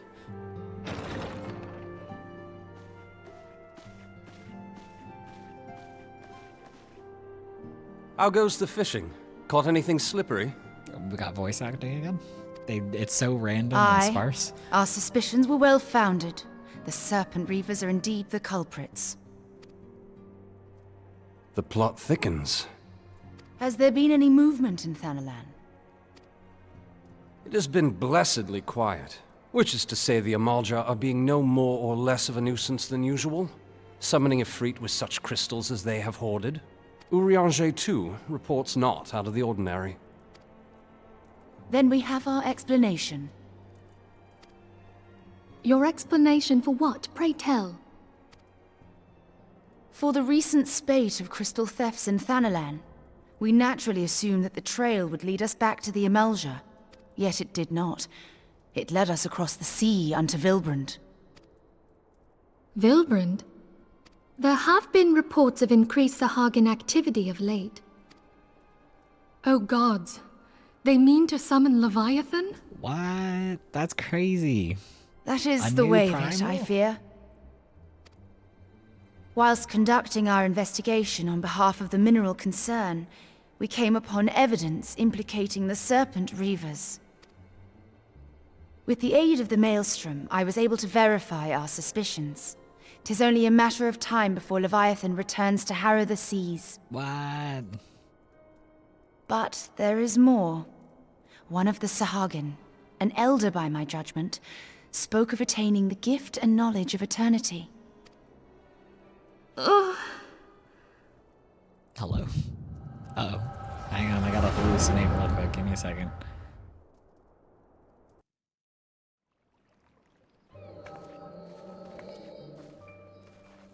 Such a disturbance in the ether. If I did not know better, I should think this device defective.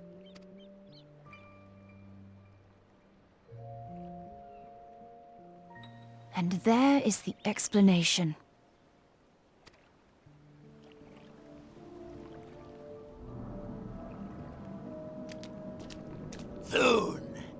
Soon it shall begin. Our Lord shall rise midst surging waves to wash away the finless ones.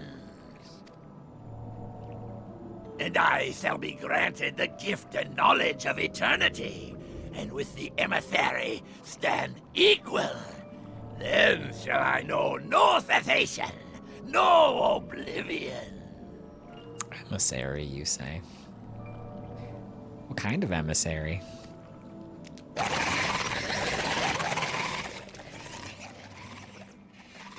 We know of an emissary, Whence comes Chad. this promise of immortality?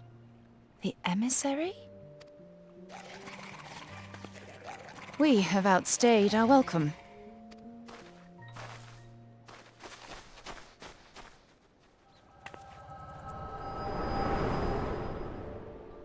That one's pretty nice too, and at least Domain Restoration is personal, which is a nice, in a way, as you can progress it at your own The pace. gift and knowledge. And can be awkward when you have friends that never touched it and you're just enjoying a built-up city and they're looking at construction material piles. Very true. I joined my FC and I was like one of the last people to get all that stuff done, so I had the experience of being like, what the fuck are you guys talking about? That the Domain Restoration site is like this beautiful place with all these like shops and like stuff to look at. Like, this place looks terrible. What do you mean? Very true. Are the two of you quite well? No, I'm having hallucinations again. You shared that vision, did you not? Yep. I sure did. Even before the Sahagin made mention of the emissary, I recognized Elidibus's words. He is behind this. But surely it is not within his power to grant the echo. Is that what he meant? My What if it lady, was? unless we act swiftly, Leviathan will rise again. The Admiral has already requested that we intervene to prevent this. Failing that, we are to attend to the Primal's extermination. She will have our full cooperation. Let us make haste to Limsa Lominsa. I mean to play a part in this mission. Tataru, pray, take charge in my absence. My lady, are you sure this is wise? Which part? Her going with us on the mission or Tataru being left in charge? I am aware of the risks, but there is something I must see with mine own eyes. The true nature of the echo. Very well. I shall not stand in your way. On the condition that you permit me to accompany you as bodyguard. Aw, he's so overprotective. So cute. Your company is ever welcome, Thancred. She's the only one who would ever say I that take to him. it something ill is afoot. Yugiri, you're not gonna believe this shit. There's a lot of stuff going on over here that you guys are not aware of. Aye, a Primal is about to be loosed upon Eorzea. Primal? Yep. A godlike being whose very existence is a bane upon the land. We scions of the Seventh Dawn are sworn to put an end to their kind.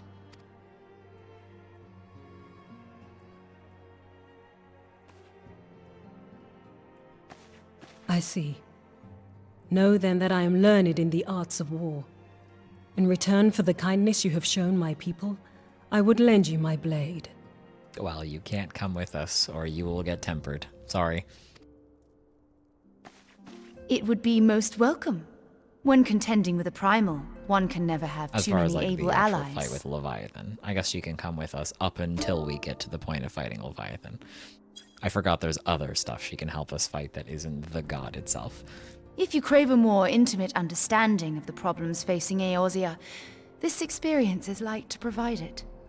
Be sure to come well prepared.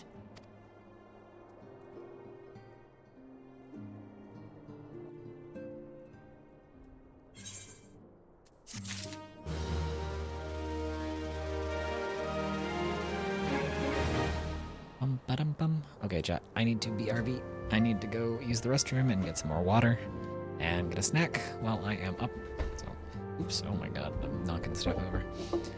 I will be right back in like 5-ish minutes, so bear with me. We will be back soon. Hello? Hello? Okay. I am back. Hello, chat. How are we doing? How is everybody? How are we? Are we hanging in there? What's everybody up to? I got a granola bar while I was up. And a Gatorade. Got a strawberry flavor yogurt granola bar. And a cool blue Gatorade for a yummy treat. I have a cat walking around on my desk. She keeps walking over my mouse pad and my wrist rest. What are you doing?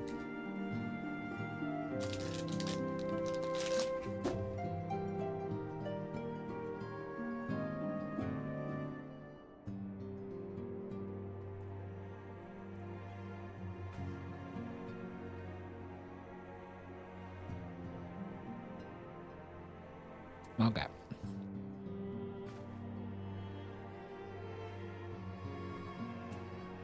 Let us get back into it.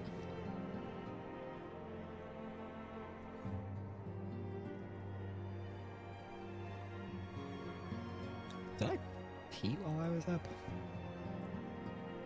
I don't remember if I went to the bathroom while I was up or not.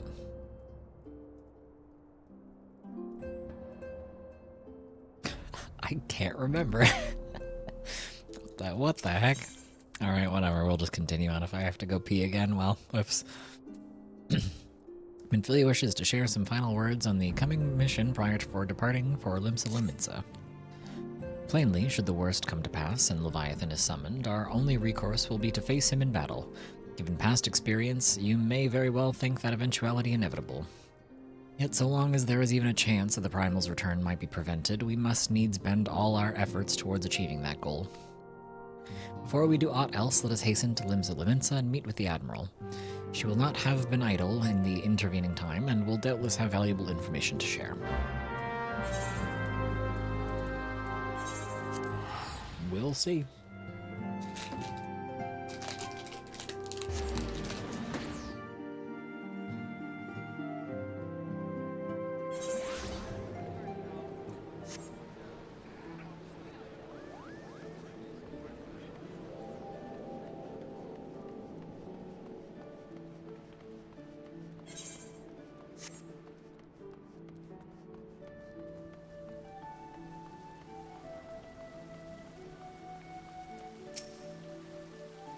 You are expected. Pray, take this lift to the command room. Sure. Admiral. Butch Legend. I nod in salute. Welcome, friends. I take it Estrella has apprised you of the situation. Let us waste no time, then. According to our best intelligence, this Hagin had not crystals enough to summon their god. Alas, we did not count on the Serpent Reavers venturing as far as Thanalan to supplement their cache. For our short-sightedness, we are faced with the grim prospect of Leviathan's imminent return. Needless to say, I am not inclined to let the Fishbacks have their way. Even as we speak, the Maelstrom makes ready to launch a large-scale operation to thwart the summoning, and we would welcome the Scion's support in this endeavor. But, if gods forbid our efforts should come to naught, I will need to trouble you for more than mere support, much as I did when Titan last walked these lands.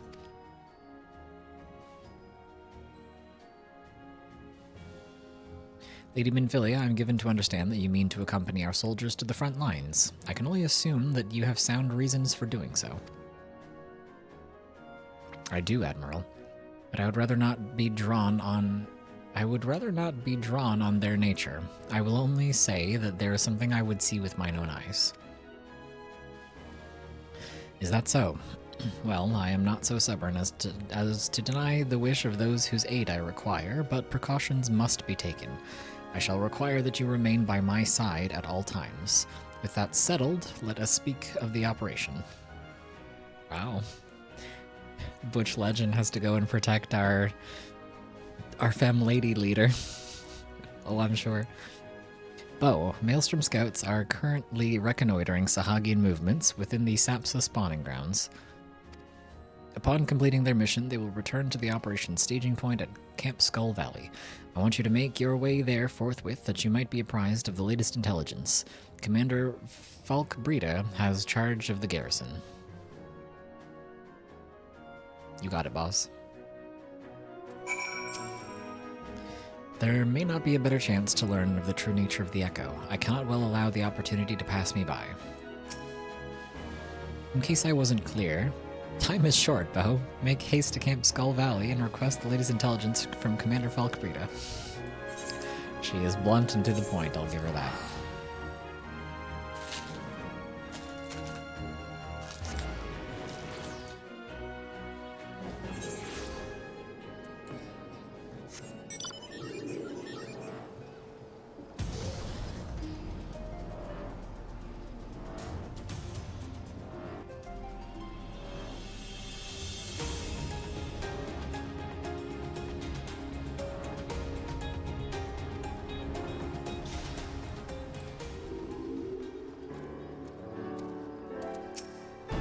A soldier of the Maelstrom has kindly furnished me with information on the enemy.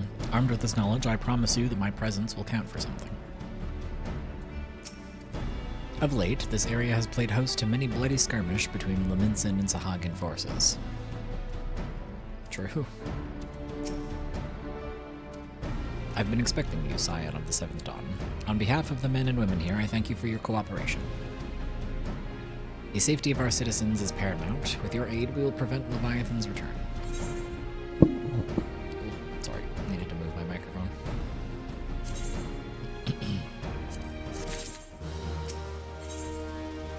Falk Brita is growing ever more agitated by the minute. As you may already know, Maelstrom scouts have been dispatched to reconnoiter the Sapsa spawning grounds. Though it pains me to admit, the Maelstrom has never faced a foe the likes of this before. You must proceed with all due caution. Among other things, they have orders to determine whether Leviathan might emerge, assuming it comes to that. And yet, their return is long overdue. I fear that ill may have befallen them. For better or worse, we must ascertain their fate. If it's not too much to ask, I would have you lend us aid in this search. 5 scouts ventured into Sapsa all told. Here, take this flask of restorative to tend to those who may have been wounded. Though it pains me to even consider the notion if they have perished, circumstances permitting, I ask that you recover their bodies. By no means ventured too deep into enemy territory, however, we can ill afford to lose you at this juncture. I don't need this potion, I'm a white mage. Can heal him my damn self.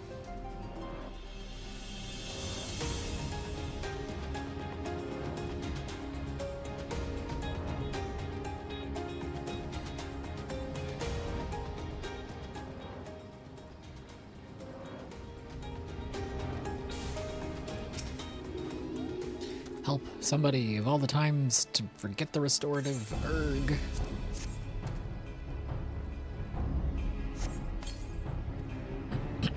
Thank you. I owe you my life. We were ambushed by serpent reavers. Lightly armed as we are, we didn't stand a chance. I was able to flee this far, but the others were captured. They were taken to the serpent's tongue, I'm certain of it. I can make my own way back to camp, but if you're the worst for my comrades, save them, I beg you.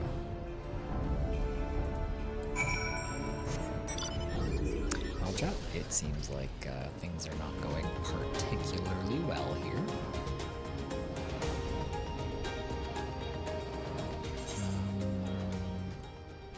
I went the wrong way.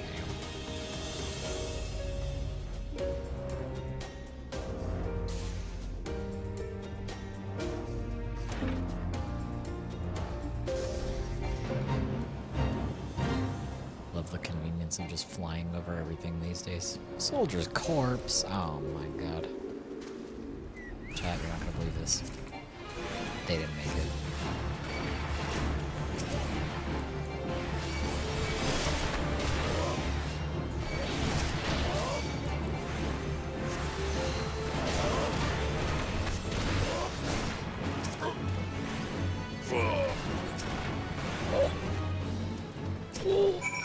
There's only 2 of them, though.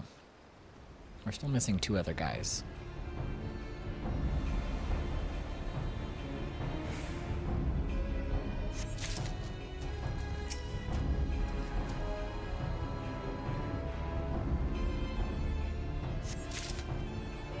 Crazy that I can just carry these guys in my back pocket. They turn into flowers when they die for some reason.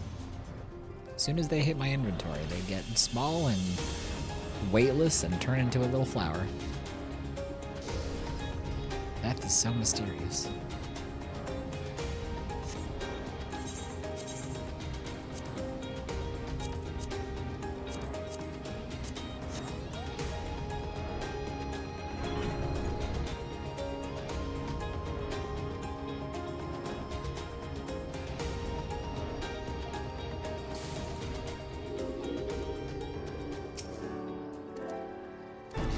Your return, thanked the navigator. When I learned that you went to the Serpent's Tongue by yourself, I feared you would meet an untimely demise, but tell me what became of the others. I don't know. We're still missing 2 of them. Dear gods, these wounds were not intended to kill, but to torture and maim. Does their savagery know no bounds? Enemies are no, they go too far. I dread to think what may have become of the 2 who remain unaccounted for. I pray that they haven't suffered the same evil fate. At the very least, one of my men came back alive, and for that I owe you my thanks. The price we paid was dear, but we have the intelligence we need. Even as we speak, the Admiral finalizes the details of the operation. The war horns will sound any moment now. Be ready to sally forth when they do.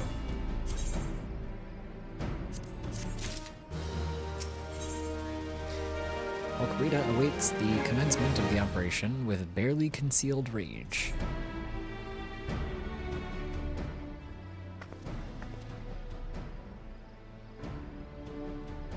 Thrice-damned fishback bastards. I'll kill them slowly and chase their rotten souls through all 7 hells.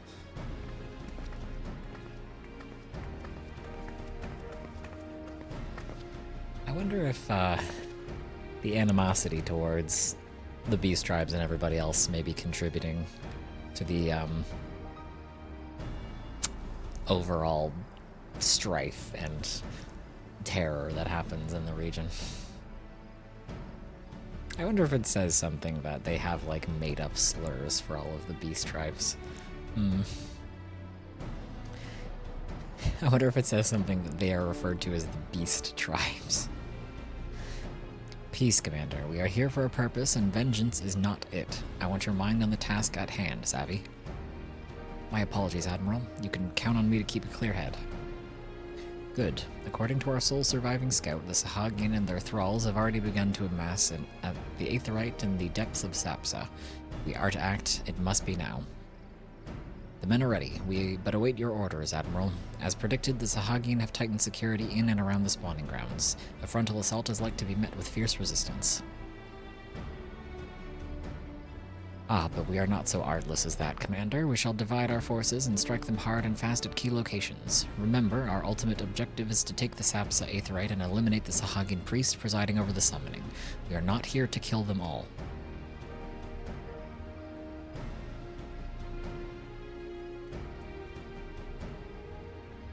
Maelstrom shall engage and distract the Sahagin's legion of drowned pirates of the Serpent Tongue. Commander, you have charge over this effort. Be mindful that the lay of the land there is devilish for attacking forces. Let the foreign levy spearhead the assault and have subsequent units fan out to cover their flanks. At the selfsame moment, a diversionary squadron formed of galleons from the Crimson Fleet shall harry the enemy from offshore. In likewise, we Scions shall form smaller units in hopes of confusing this Hagen defensive force effort. Bo and Ishtola, the two of you to make your way to the site of the summoning ritual. The Admiral's diversion should serve to thin the enemy's defenses, rendering your path less perilous. A small party, I believe, should be able to win through without drawing unwarranted attention.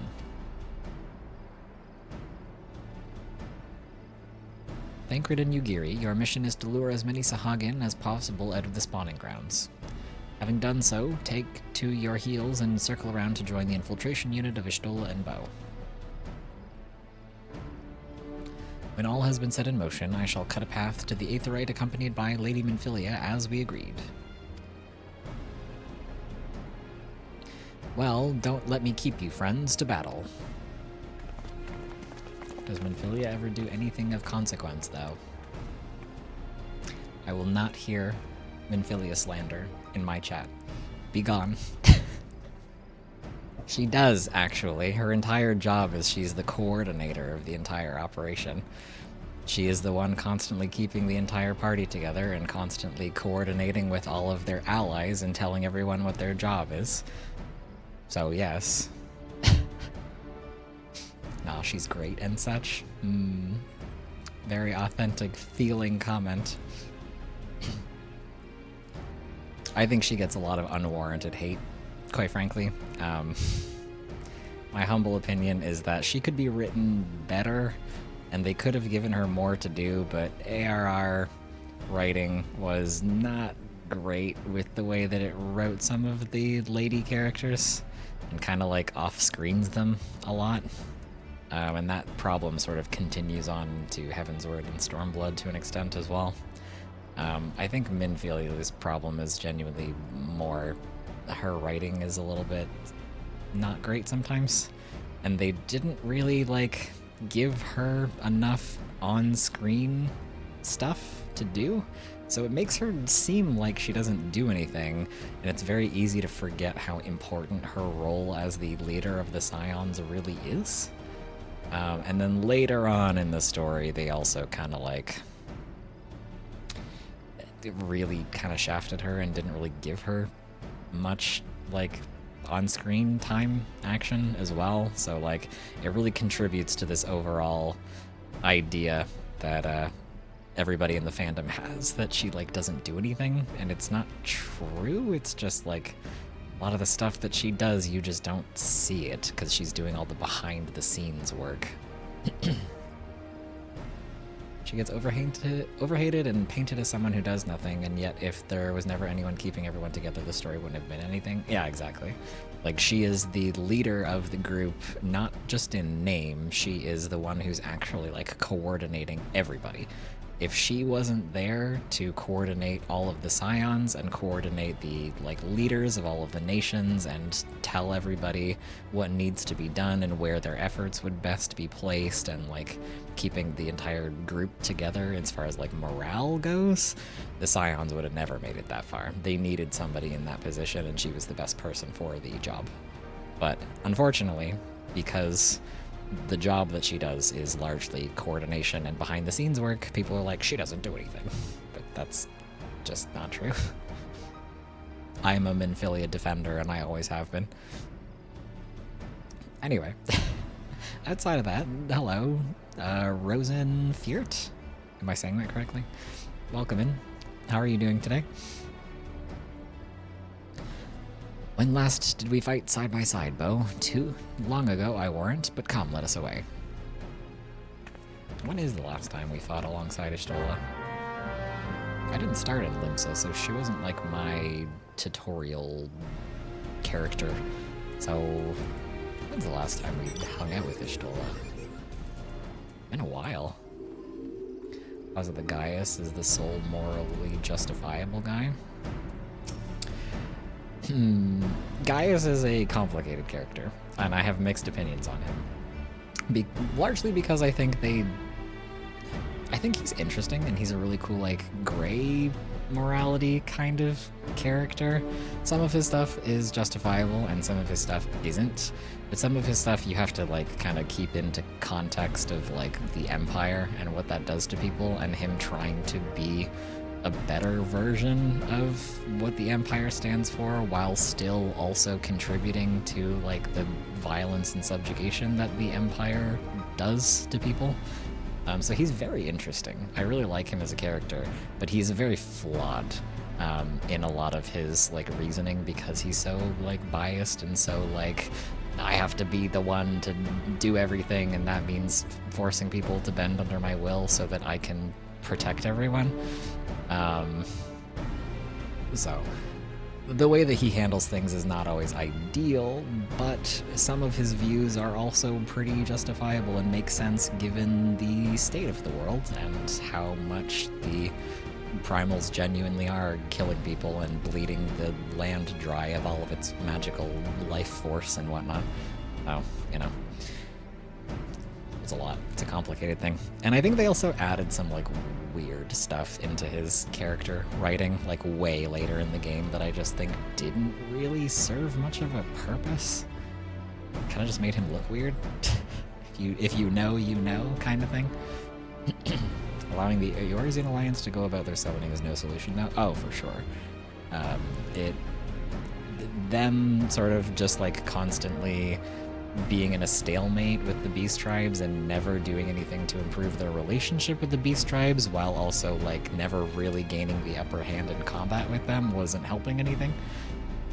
And looking for a more permanent solution to the issue is nice in theory, but, you know, war and subjugation is not really, like, a permanent solution.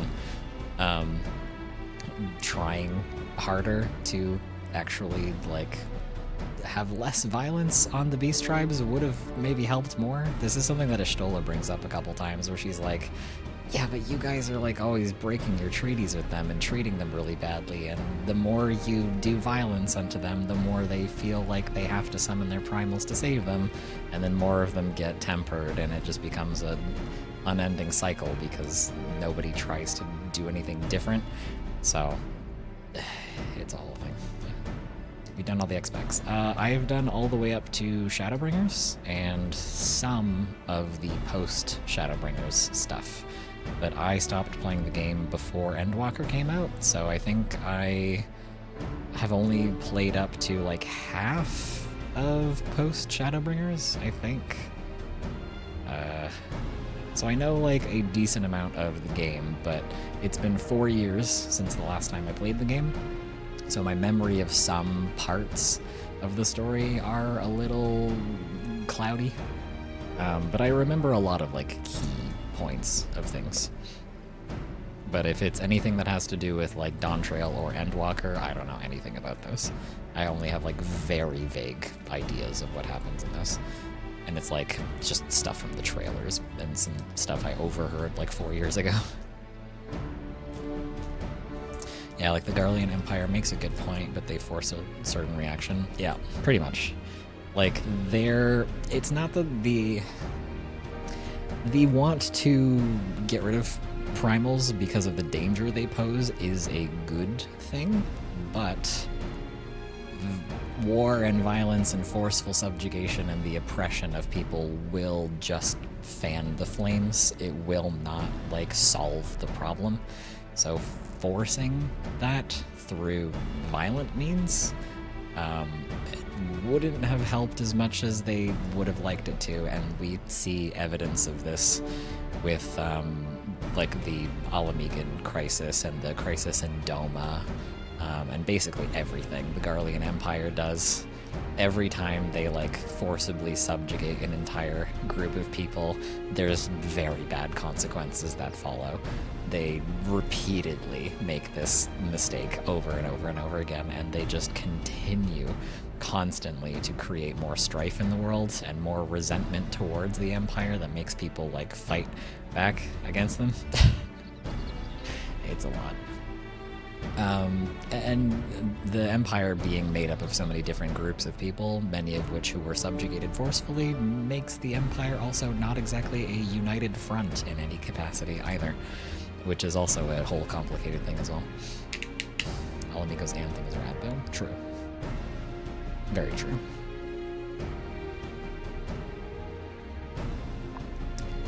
This game does have a lot of good songs and soundtracks, and the Alamigan anthem is pretty cool. Once everything has been set in motion, I too shall make my way to the Aetheryte. As previously agreed, Lady Minfilia would be with me. Wait, so the beginning of this, Thancred was like, I'll be there to watch over you the whole time, Minfilia, don't worry, I'll always be next to you and I'll keep an eye out for you, don't worry. And then Meryl Vibs gets involved and she's like, no, I'm gonna protect Minfilia. I'll watch out for her. Thancred, fuck off and go somewhere else, and now he's just gone. He's been given a different task, and he's entrusted the protection of Minfilia to the Bush legend herself, and he's like, oh, okay, I guess I'm not needed here. Even with the diversions, the path to the Aetheryte is bound to be fraught with danger. Pray be on constant guard. We'll be fine. Don't worry about it. Once everything has been set in motion, I too shall make my way to the Aetheryte. As previously agreed, Lady Minfilia will be with me. I already read that. Whoops. Alright, let's go see what's going on with this whole Sahagin situation. Oh, it's up here. Okay. Couldn't see it behind the stronghold icon.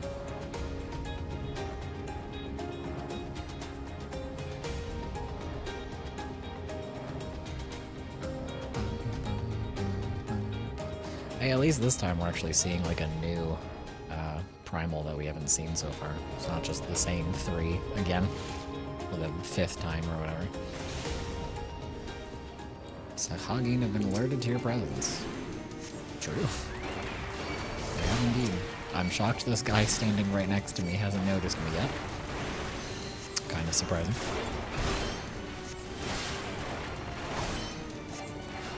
Dropsy?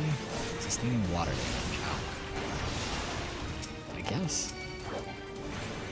Dropsy is an interesting name for that debuff. Summoning ritual is taking place at the Beastmen Aetheryte deep within. Thither we must go.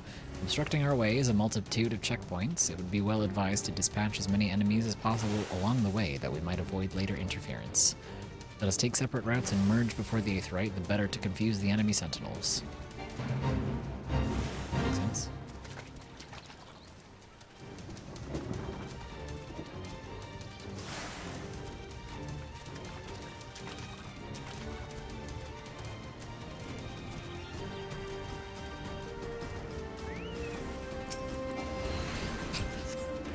These sentinels are not doing a very good job here. They are really just letting me walk by and doing nothing about it.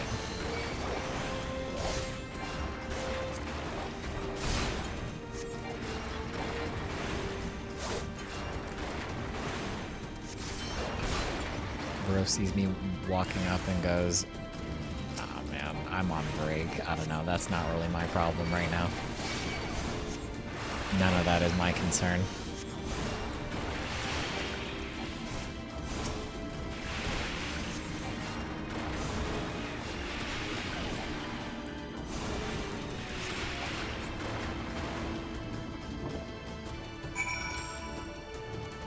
Oh. Which log is this guy for? Oh. Yeah. Well, may as well kill these guys while we're here, I guess. I need it for my hunting log.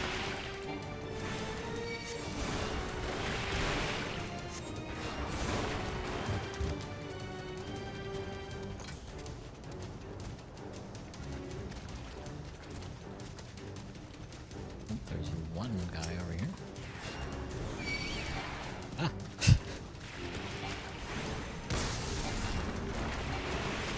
Ballistas in here have a mind of their own, apparently.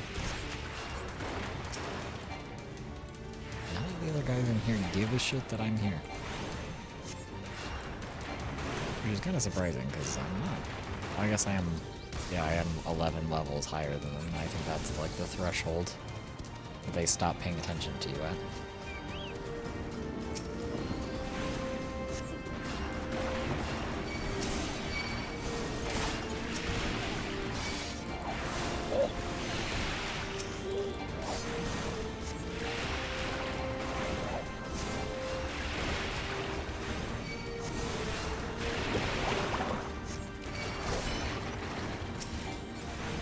Chat, you're not gonna believe this. My mouse is working a lot better since I cleaned the dust out of it. I wish it was easier to take new and modern technology apart these days. It's so annoying when I have like an issue with a piece of technology that would be very easy to fix myself. Like there being fucking dust and shit in my mouse because it's so old and I've had it for so long. It would be so easy if I could just take it apart and just clean the dust out of it and then, you know, put it back together. But new stuff these days is made in such a way that you can't take it apart anymore. So when there's like a minor issue with it, you either have to take it to somebody to get them to take it apart, or try to take it apart yourself and probably break it, or just buy a new one, because fucking everything is disposable. Shakes my damn head. But yeah, I thought my mouse was breaking because the left click button was not working correctly and has been having problems for like the past week or whatever. And I knocked a bunch of dust out of it and it's working better than it was before. So hopefully it's fixed. I haven't had any double clicking issues yet today, which is a huge improvement over what it was yesterday and a couple days ago. Pray do not concern yourself, 'twas but a glancing blow. Come, the Aetheryte is close at hand, let us press on. Isn't she a conjurer? Can't she heal herself? They won't let me heal her because they never acknowledge the fact that I'm a healer in the main story until like way later, but can she heal herself? She's a conjurer at this point in the story.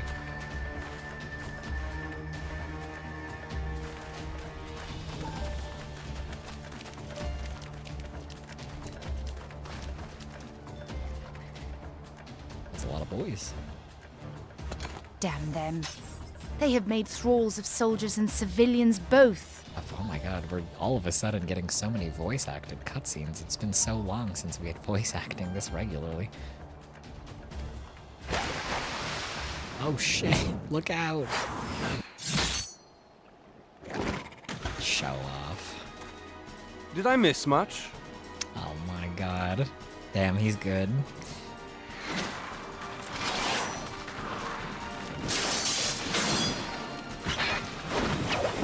Does Yugiri style on them?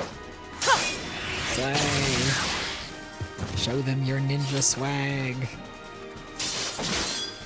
I guess at this current point in the story, Thancred is still a... So that is how you fight in the Far East.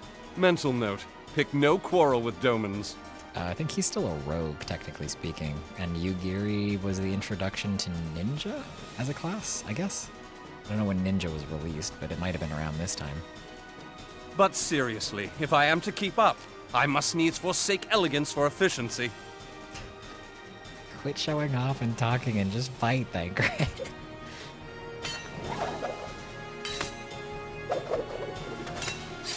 Forsake elegance for efficiency, and then he immediately goes back to showing off. I hate this man.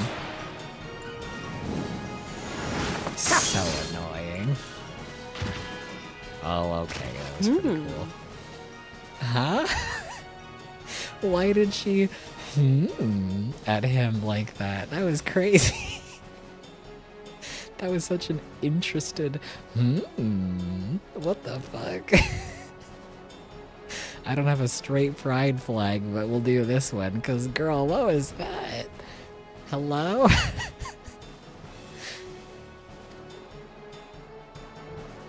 I did not remember her having that reaction to Thancred. That's really funny. What the hell? Huh? I mean, sure, that was impressive, but Thancred? To the Aetheryte! I think you could do better than Thancred. Wild. That's so funny. Oh my god, I did not remember her doing that at all.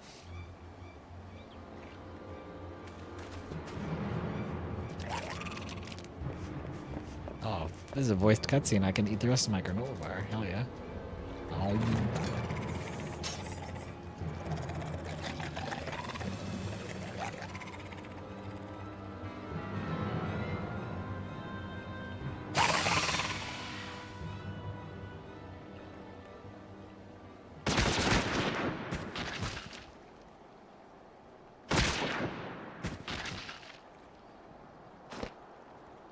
You'll forgive me my lateness. Damn, she's good. Slay.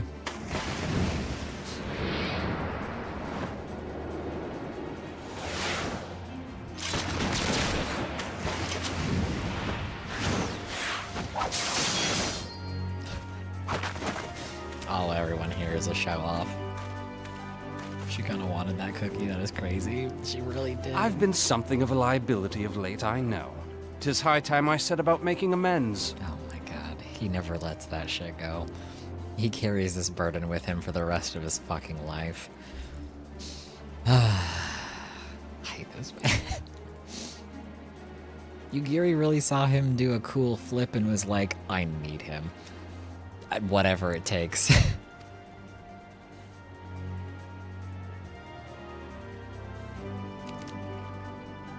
God, they got their whole booty cheeks. Long have you shriveled swordwalkers tormented our kind. Hey, we are not shriveled. But no more! Your time is at an end! You shall perish with salt in your wounds and sea in your lungs. I don't love that for me. Can I pass on that one? Lord of the world, Oh, hearken shit. to our plea. Lord of the world, deliver us from our misery. Does the summoning ritual have to rhyme? Is that like a prerequisite? Do you feel that?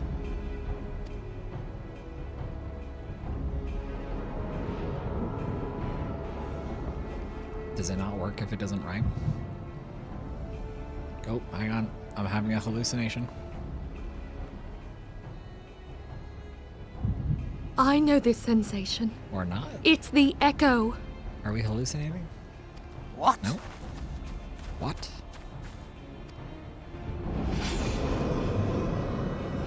Ah! Such power! It is transcendent!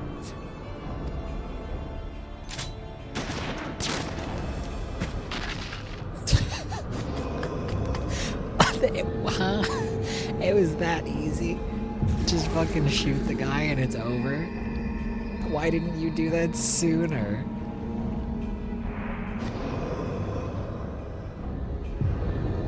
Okay. Oh, he grew a crab head. Okay. 7 hells. Strike me down if you will. It is futile! I have mastered the gift! I am eternal! Sure. We'll see. Meryl Fabe is awesome. She is the legend ever. She's so Mighty cool. Leviathan, ruler of the seas, born of waters primordial, I offer unto you this frail flesh, that you might grant your faithful servants deliverance. Oh, I guess it doesn't have to rhyme.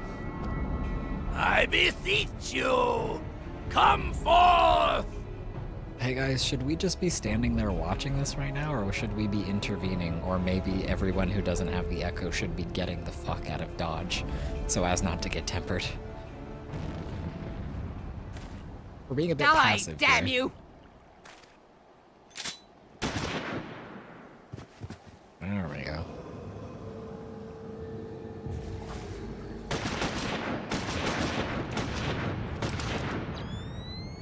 Foolish shorewalker! You cannot kill that which is eternal! Yeah, by definition, I guess. Uh-oh. Uh-oh. Who's that? Heavens forfend. We should get Yugiri and Thancred and Merylvibe out of there. And Ishtola. None of them have the echo. You guys should run. Damn it all!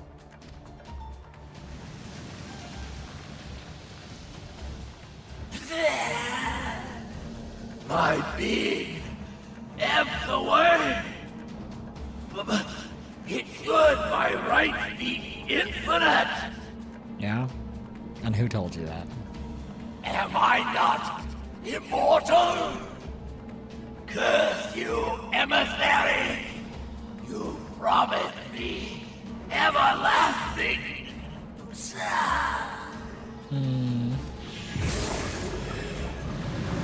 Somebody fell for the snake oil. That's embarrassing.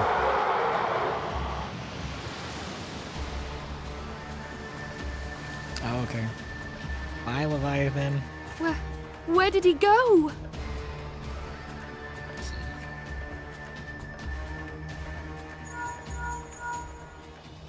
What say you? Nary a single ship? Hells take that sea demon! Gather the survivors and get to shore. Leave the wrecks for the pirates. He already destroyed their entire fleet? He just left. That was fast.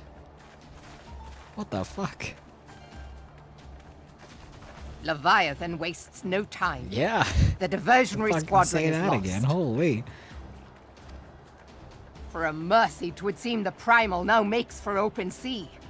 But why does he not press his advantage? Unless...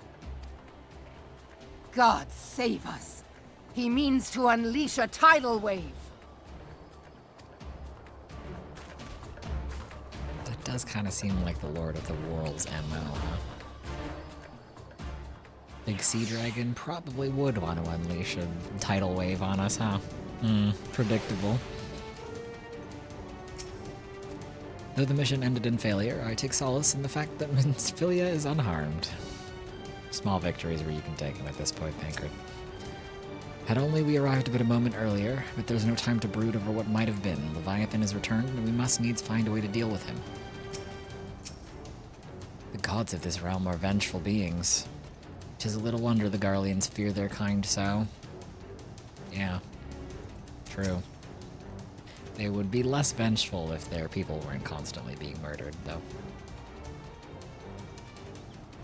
If we meet Leviathan on the open sea, we put ourselves at the Primal's mercy. We must think of a way to face him on equal terms. Understand, I speak of no normal wall of waters. That which Leviathan makes ready to conjure carries more destructive power than aught seen in nature. Enough to raise entire coastal settlements if his last attempt is any guide. We cannot suffer history to be repeated. Yet how in the seven hells are we to prevent it? I'm sure we'll find a way. Right, chat?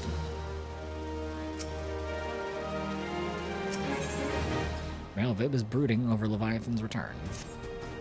Though our plight cries out for action, we must take thought. So long as Leviathan remains out in the open sea, he is effectively beyond our reach. Our fleet is second to none, of that you may be sure, but Limlayan herself would struggle to best the Lord of the Whirl in his element. In a straight fight, he would make meat and matchwood of us. We need another plan, that much is plain. Let us return to Limsa and see if we cannot think of one. I shall wait you in the command room.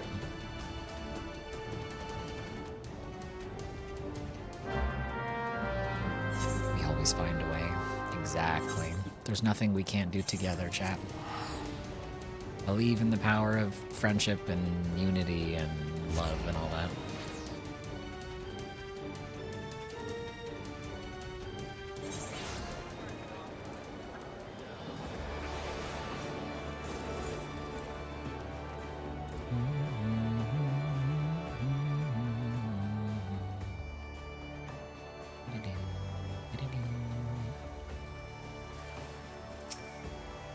Xanthel, you're not gonna believe this shit.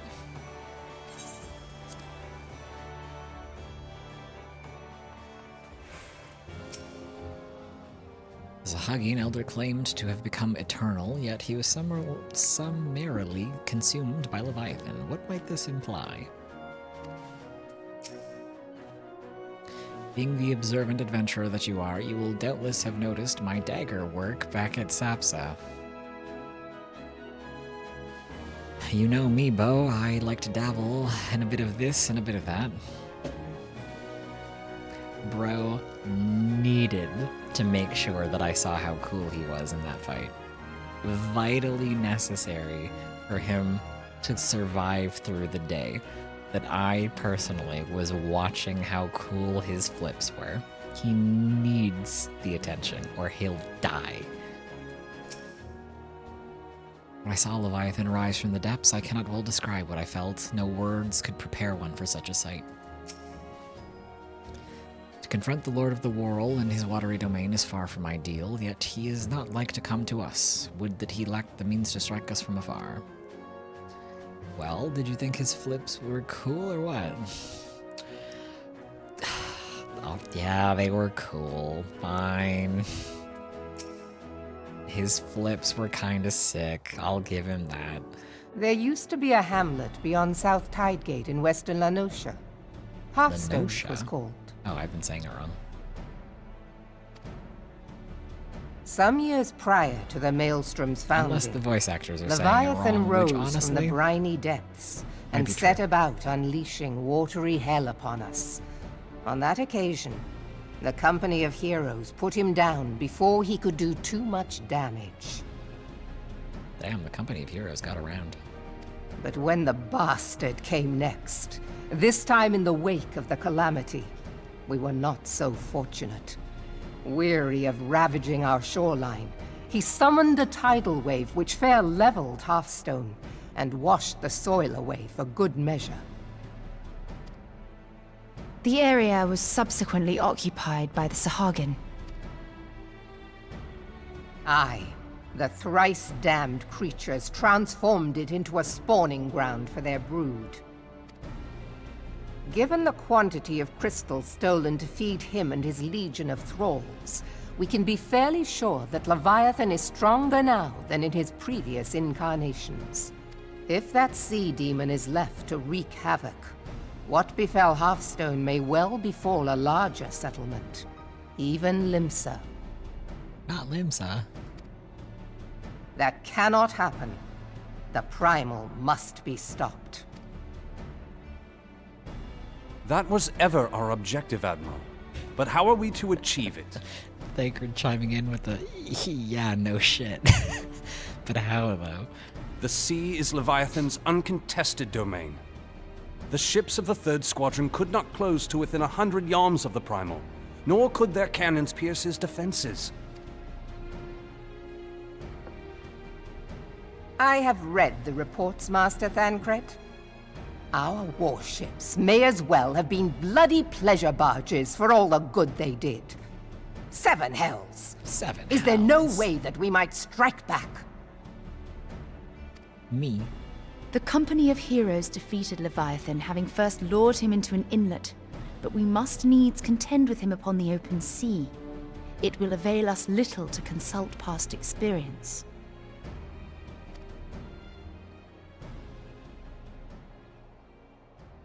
Admiral, if I may. Speak freely, Marshal. By all accounts, Leviathan's most formidable weapon is the very sea itself. Waves and whirlpools, tides and currents, all these things are his to command. The key to victory, I believe, lies in disarming our... This, in effect, is what the Company of Heroes achieved with their ruse. We cannot lure Leviathan from the sea a second time. But what if we could weaken his hold upon the element of water? I have heard of devices capable of such wonders. They draw upon the power of corrupted crystals, I am told. If mounted upon a ship, such a device might be used to prevent Leviathan from bringing the full force of the sea to bear against us, rendering him no more dangerous than any other sea serpent. Like what we did with Garuda. Smart. Of course! Sid built a similar device to grant the Enterprise safe passage through Garuda's Tempest, did he not? Begging your pardon, my lady, but to give credit where it's due, this is something I heard from an old arcanist friend of mine. Arcanist friend? It makes little difference who thought of it first, so long as it works. Beg the specifications of this device from your friend, and I shall pass them on to our people at Naldic and Vermelis. But before we proceed any further, I would voice one concern. Piercing Garuda's defenses is one thing. Suppressing Leviathan's attacks, quite another. In matters of science, I am as a babbling babe, but I cannot well imagine that such a feat would be possible without a veritable mountain of corrupted crystals. The question being, do we have a ship big enough to bear such a burden? Mayhap not, Admiral, but two might. Recall you the tale of Mistbeard's greatest haul? It is said that he lashed two ships together, side by side, the better to bear his plunder. By your leave, we might attempt to repeat the trick. The gods know it would be quicker than building a new vessel. Mistbeard did this. Truly, Marshal. Mistbeard, upon the subject of the Pirate King, you are as a scholar. Curious. I wonder what that means. Now, from what I have gleaned of these matters, the device will need to be in close and constant proximity to the target. To wit, we must lash our twin vessel to Leviathan. This in itself will be no small feat. Ramming speed will be required, but given the weight of the cargo, that will only be attainable with the aid of a towing vessel. Sure. Yeah, man. Whatever you say, boss. Suffice it to say, the task of piloting said vessel will entail considerable danger, and I would not ask it of another. I volunteer myself. 'Twill be dangerous for all involved, but we have no better recourse. Very well.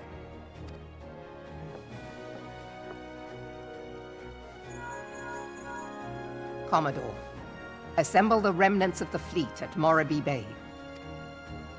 Give priority to our soundest vessels. The repairs can wait.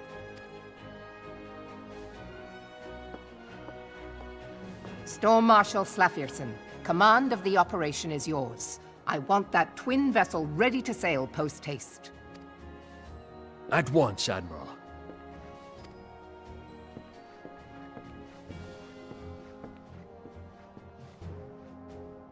Why did we give each other And then there is the small matter of slaying the beast. The fate of Limsa Lominsa rests upon your shoulders once again. Go well, Warrior of Light.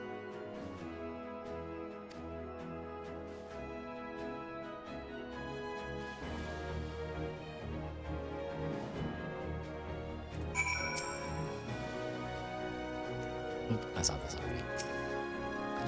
I've left my people working triple shifts on the twin vessel, but it will take some time yet. Time we may not have. 7 hells. This waiting is liable to drive the lot of us mad.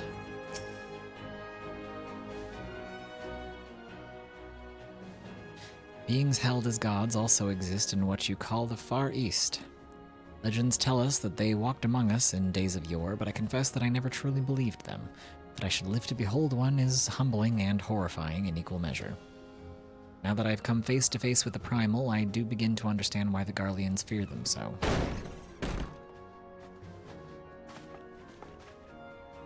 What is it?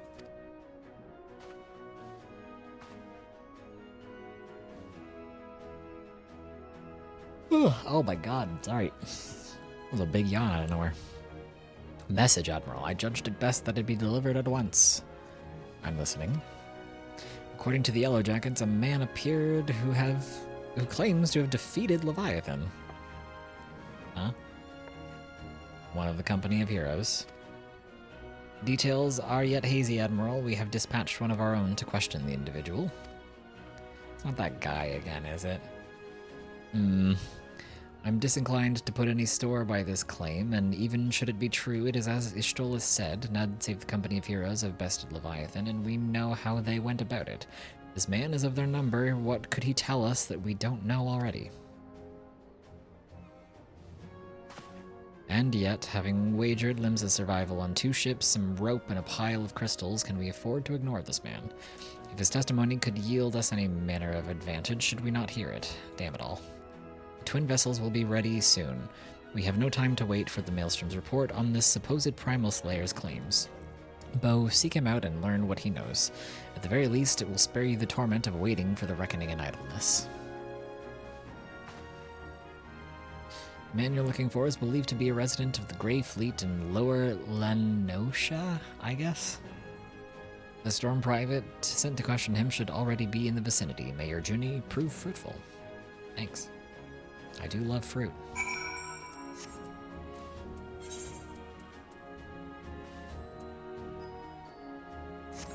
I guess I can just take the teleporter there. It's probably faster than driving up all the way from Morby Bay or whatever that area down there is called.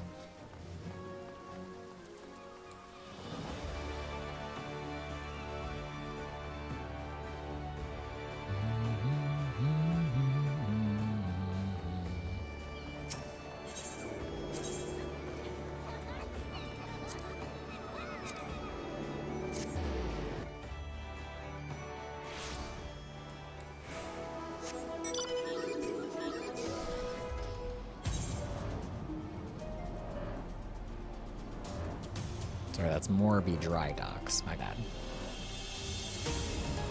So close.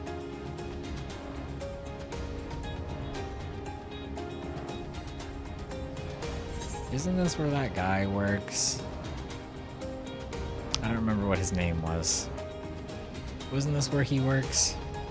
The guy who told us he felled Titus? The guy who tried to kill me in the rock breaking competition?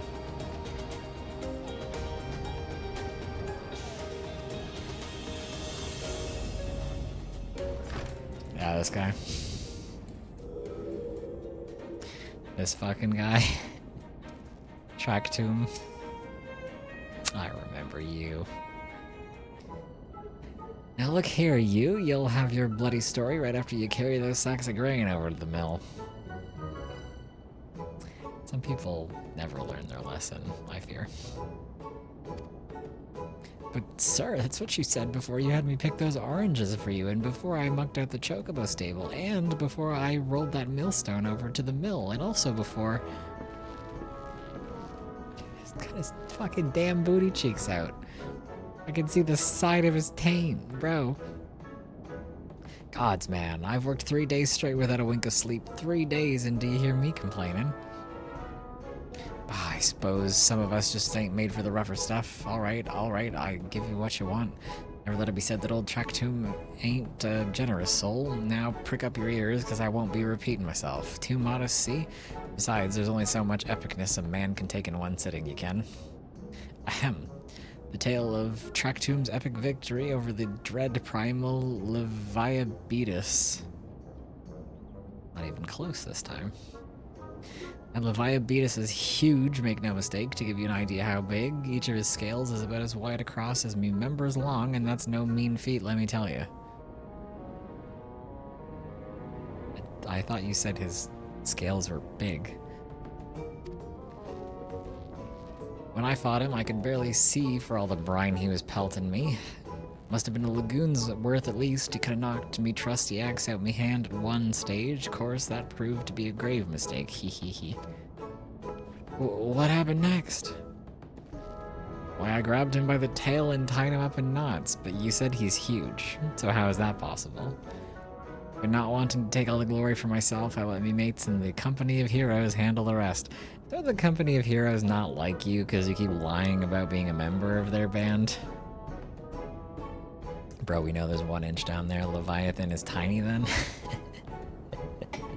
Bro, why are you lying? Like I said, I'm modest as well as heroic, maybe too modest. Now, there's some as say you can never truly beat Leviabetus, that you've got to learn to live with him and make the best of a bad situation. Not the company, though. No one says that. What are you talking about?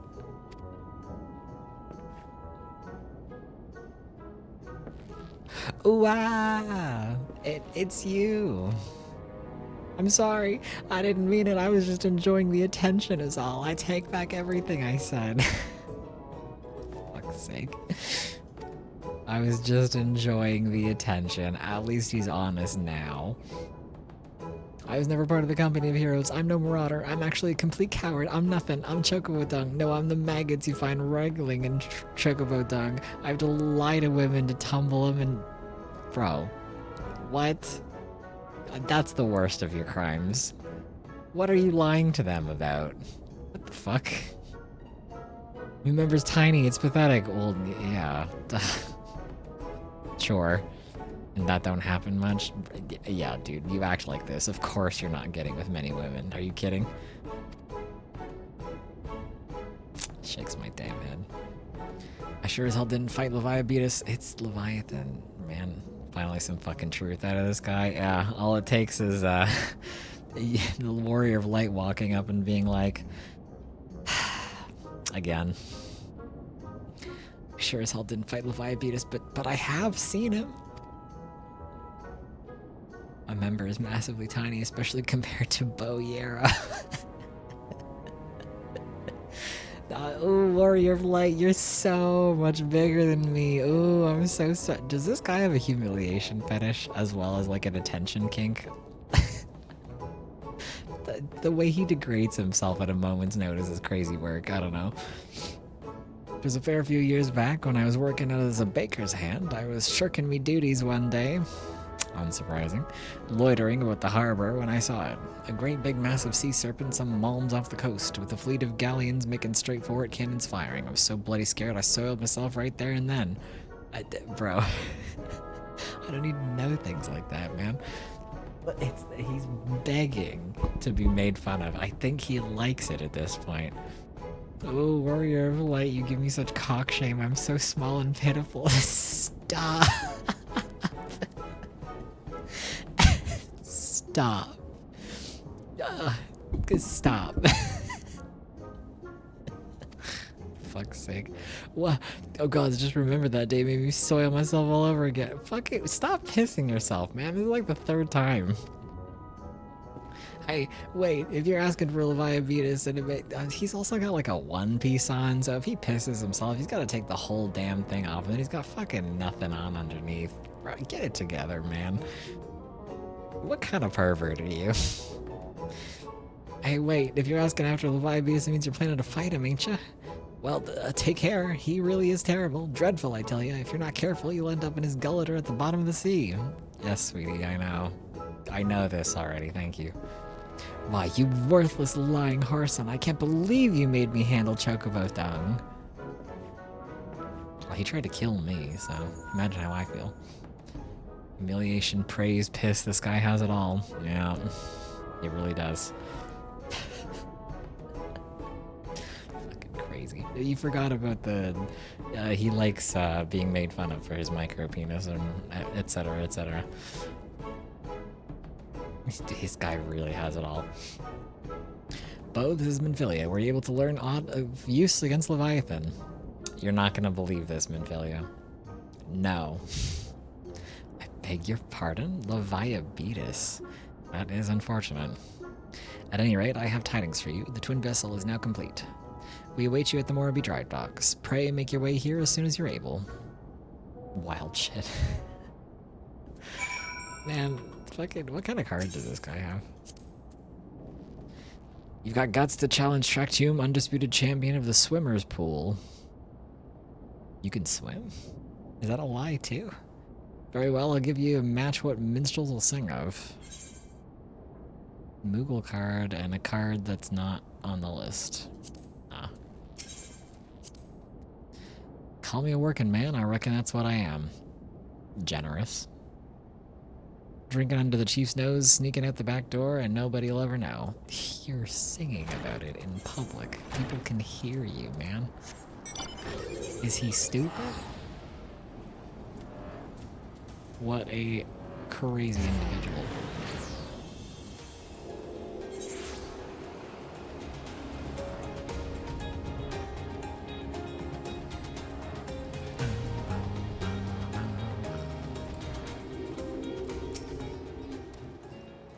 When First Master Ainzar proposed the twin vessel, I must confess that I had my doubts. Only now that the Warrior Leader is complete, do I see the elegance of the solution.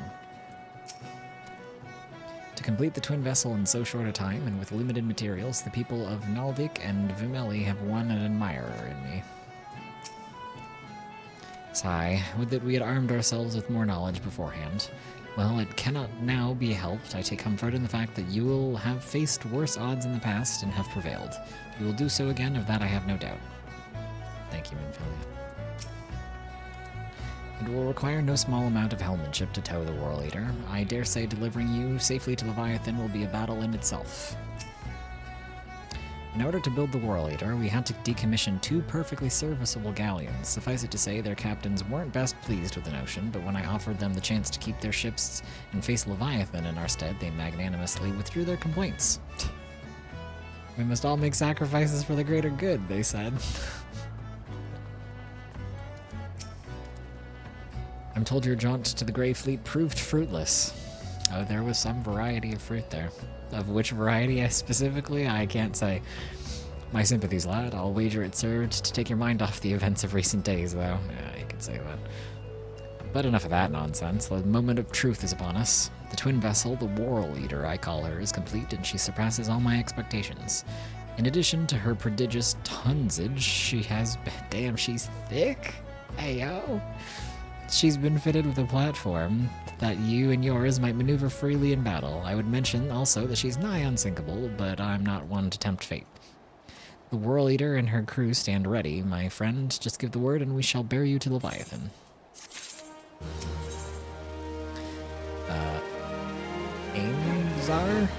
Einzar stands ready to send you off to your encounter with the Lord of the Whirl. Ah, I know that look. You are ready. Having been constructed in some haste, the Whirl Eater may not be pretty, but I assure you she's capable. She's been fitted with what our friends at Naldik and Vimeli are calling an elemental converter. Assuming the thing works, it will use the power of the corrupted crystal on board to rob Leviathan of his hold over water. Depending on how the battle unfolds, you may well need to activate the device manually. Keep that in mind, chat. Keep that in mind. Remember this.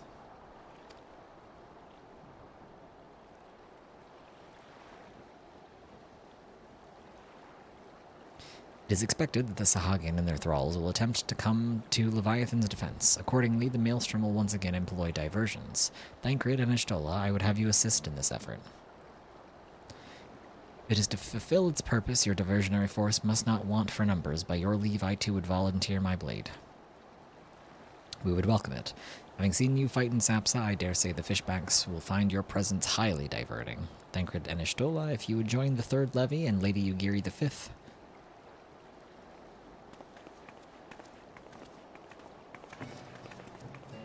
But what words I have for the man who has made a sport of slaying gods. Only these. Go warily, for the sea is an unforgiving place to wage war. May the navigator guide you through the storm, warrior of light. I would echo the Admiral's sentiments, and add a few words of mine own. Know that we all have the utmost faith in you, Bo. May the crystal bless and keep you. I, as the warrior of light, have essentially reached God status, and the more people have faith in me and pray for me, the stronger I get. So I can't fail.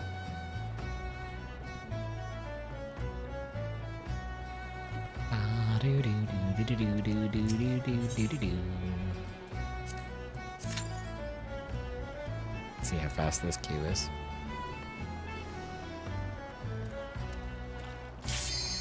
Oh. Instant. Yippee.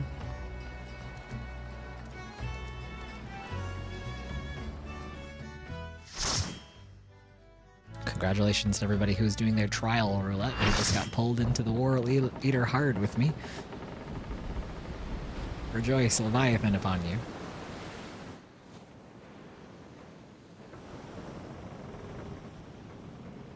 He's just chilling out there. Looking like a damn noodle out in the water.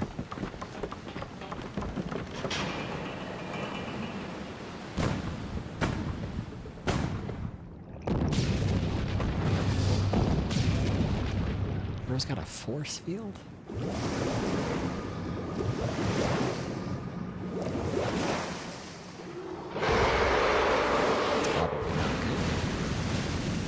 Oh, it's okay. He has terrible aim.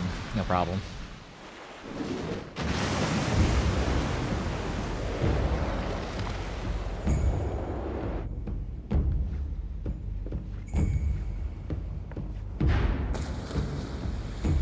thought there were supposed to be 2 boats.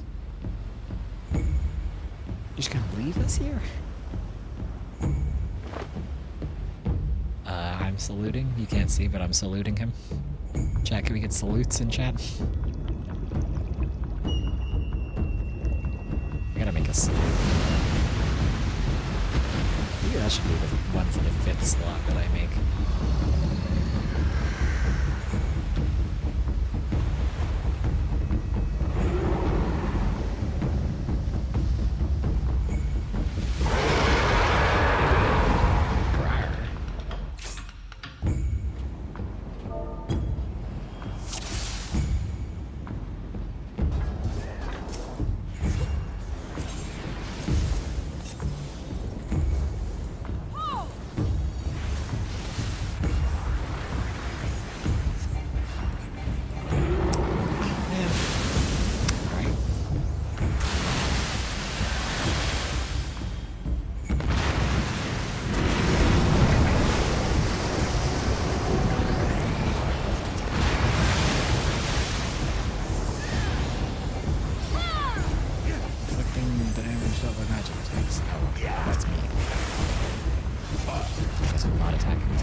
So that you don't fucking die.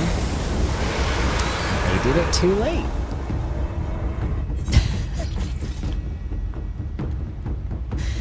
Okay, you're supposed to activate... You're supposed to activate the elemental converter before that attack goes off so that you don't fucking die. They activated it like a second too late.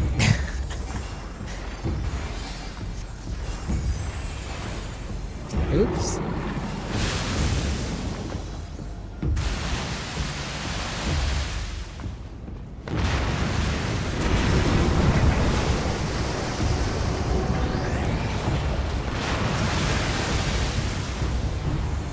So close. Let's do that. I guess I gotta take a hit.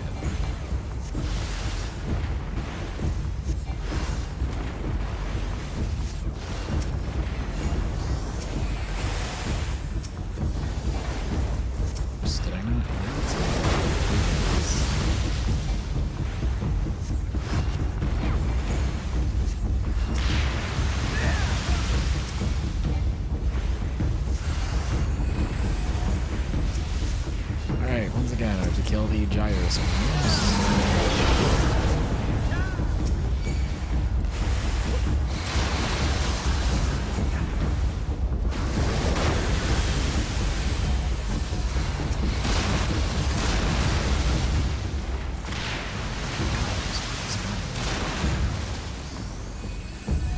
Now Leviathan is going to leave again and do the move that killed us last time.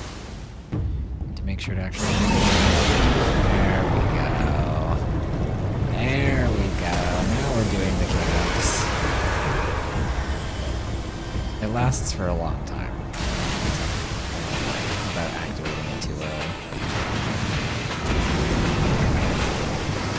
Now the theme song kicks in. It's too loud, I can guarantee it.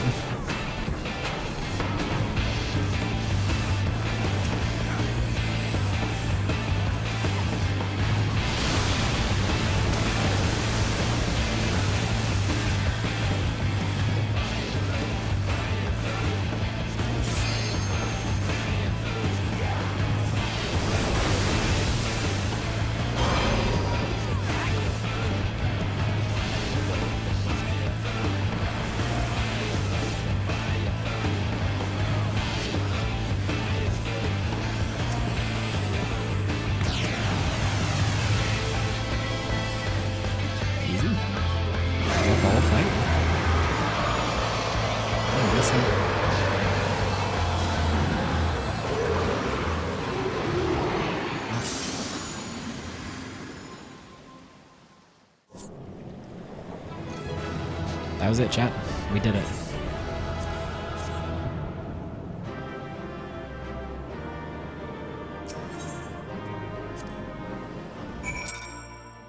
We killed Leviathan. That was it. That was the whole fight.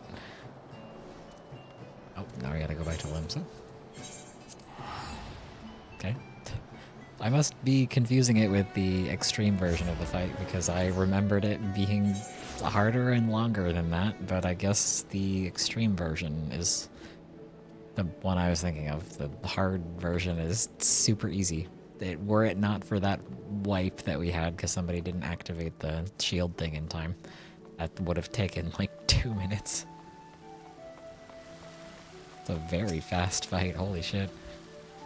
Old content, am I right? Knowing the urgency of your business, I thought it best to refrain from making conversation during your past few visits, but today I will permit myself a few words.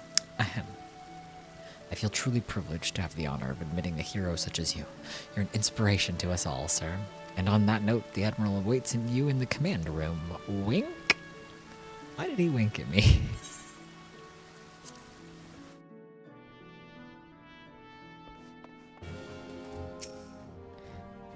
So often do you achieve the impossible that I fear my words of congratulations will begin to sound repetitive, if indeed they have not already. With this in mind, I shall only say that I'm glad for your safe return. Another notch on the old belt, is it? Well done, my friend. Were I a god, I dare say I would tremble at your summoning. Oh, stop. That such beings can be defeated runs contrary to all I know. Whence comes your strength and sense of purpose?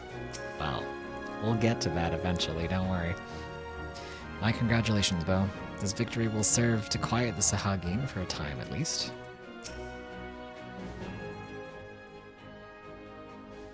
We Lominsons are sworn to strive, till sea swallows all.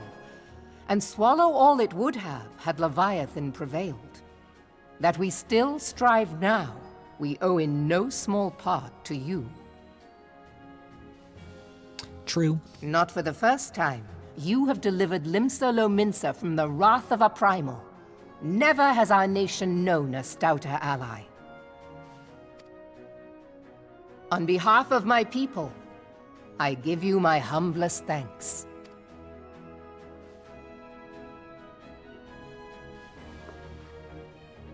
'Tis meet that I give thanks to old Mistbeard, too, for his fine solution. Whatever else he may have been, 'tis clear he was a resourceful soul.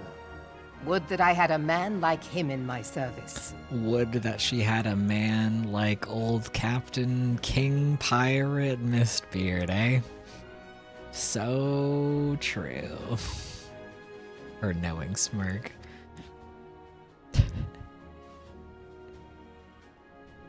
Before I set foot in these lands, I had no inkling that the people of Eorzea contended with such mighty foes. Suffice it to say, their existence came as something of a shock, as did the idea that they could be defeated. This experience has served to remind me of the vastness of the world, and the boundless potential of man. Though I am but a refugee in this realm, I would fain be of use to you in your fight. Know that I am tutored in one of the foremost combat arts of the Far East. It may seem outlandish to the Eorzean eye, but should any of your people care to learn, I would be pleased to initiate them. This might be where they initially introduced ninja as a job. And I will see to it that they are grateful. I have no doubt that your knowledge and skills will serve us well. Besides, your art is not so outlandish as you think. Would you not agree, Master Thancred? Naught escapes your searching eye, Admiral. Why was he so nervous? Few are privy to this information, but Limsa Lominsa is home to a certain secret fraternity. Its members are trained in a form of combat not unlike your own. By my judgment, It should not be beyond such individuals to adapt to the techniques I witnessed you employing with such admirable deftness. It's talking about the Rogues Guild, so this is definitely where they introduced ninja as a class then. I am heartened to hear this. I too noted a kinship between your style and mine own, though it seemed to me that you fought differently in the beginning. What's with the chemistry between Thancred and Yugiri? I don't remember this at all. Meow. I suppose I did. Huh? What can I say? I'm a man of many talents. What? Why is he all flustered too? What the hell? I do not remember there being like straight up on-screen like chemistry and flirtation between these two. What the hell? That's kind of cute. Though you may labor to believe it, Thancred was once something of a scoundrel who fraternized with the criminal class in these parts. Calling him a scoundrel in front of everyone, including the woman he's getting flirted with by, is so... Thank you, Ishtola. Y'shtola! You jest, of course. Thank you, Ishtola. Fucking get his ass. Thank you, Ishtola, for coming in with the opposite of a wingmanism. Exactly. Oh my god. That's so funny. I love you, Ishtola. This is what he deserves for being a fucking goober. Oh my god. That's so cute. I didn't But for remember a chance this. encounter with Alphino's grandsire, he might never have left Limsa Lominsa, or received an education in Sharlian, or taken up his post in Uldar, which is where he trained in the blade, lest you wonder. I love Minfilia's also joining while also like kind of hyping him up because she's so nice. I'd like to thank you, wingman Minfilia. Please. Yes, embarrass him. Yes. It would seem there is more to you than meets the eye, Master Thancred. Wow. Okay, Yugiri. Wow, she wants that cookie for real. Okay. Cute. Lady Yugiri, I am told that you and yours came to Eorzea seeking permanent resettlement, and that many domins have since been engaged as frontier hands at Revenant's Toll. Moderna is many things, but a place of refuge it is not.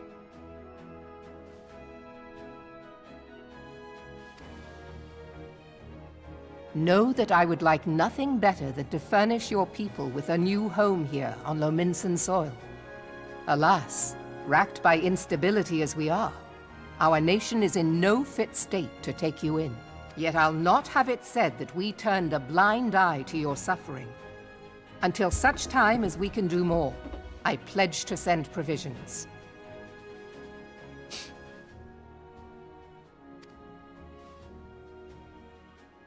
We are in your debt, Admiral.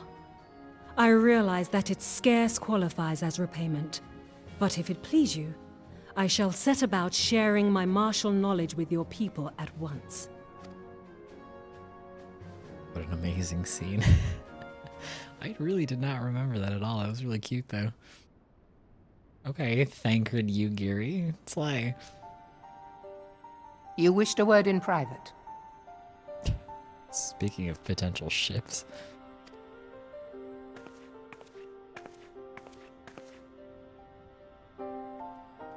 The better not to spoil the festive mood. History repeats itself, Admiral.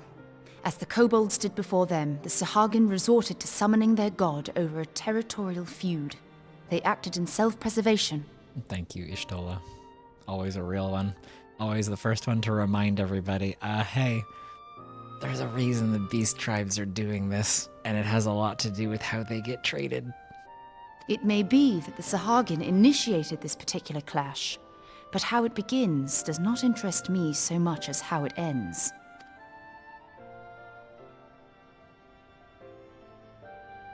I have not forgotten our conversation, Y'shtola.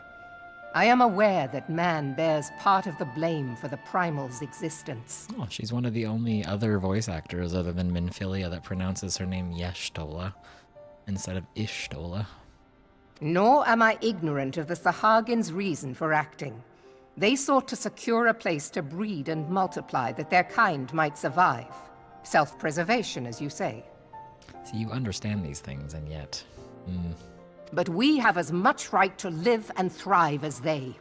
If our own survival is threatened, are we to lay down our arms and welcome oblivion? Nay. And so you kill, that you might live. Yet if living is a right, then that right belongs to all peoples, be they men or beastmen. Thank you, based Ishtola.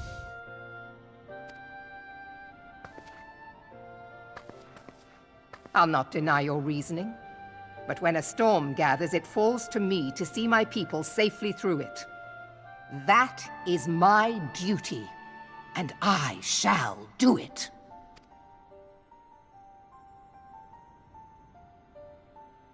As must we all, Admiral. Stay the course, then. But know that it will lead to no good end.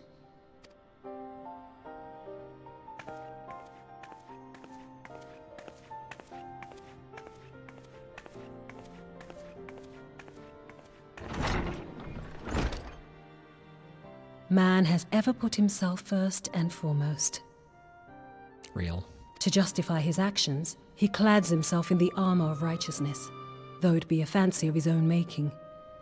In this, mayhap the Garleans and we Domans are not so different. Damn. That's some real shit she said just now. Whoops. I didn't mean to get rid of my UI, sorry.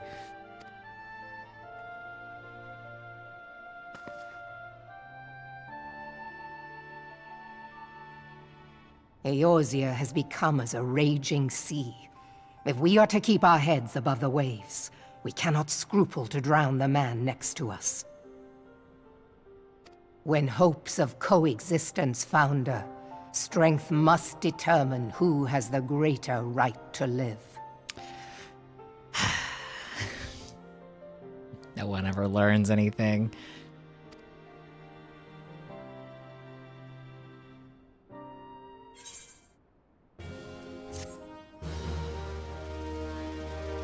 Nothing wrong with a contingency plan, but how unwillingly she is to letting that idea go. It's part of the problem. Xanthale has orders to point you in the direction of the Lominsan underworld. The Admiral has informed me of the arrangement. Whoops. I have in my keeping a letter of introduction for Lady Yugiri. To the south stands a gate leading to the pier for smaller fishing vessels. Look for an inconspicuous Hyrian man there and present the letter to him. He serves as a gatekeeper of sorts. And before you go, I am obliged to remind you that the members of the Ahem fraternity, to which you would be introduced, abide in the shadows of Lominsan society. They value their independence more highly than pirates and are united by a bond stronger than mithril. To wit, they are invariably wary of new faces. Though it be penned by the Admiral herself, mere words on parchment will get you only so far into their confidence. You must work for every ounce of trust they place in you. But here's the letter. Go to the aforementioned place and show it to the aforementioned man, and good luck. In the Rogues Guild? I've been to the Rogues Guild. Is that not where we're going?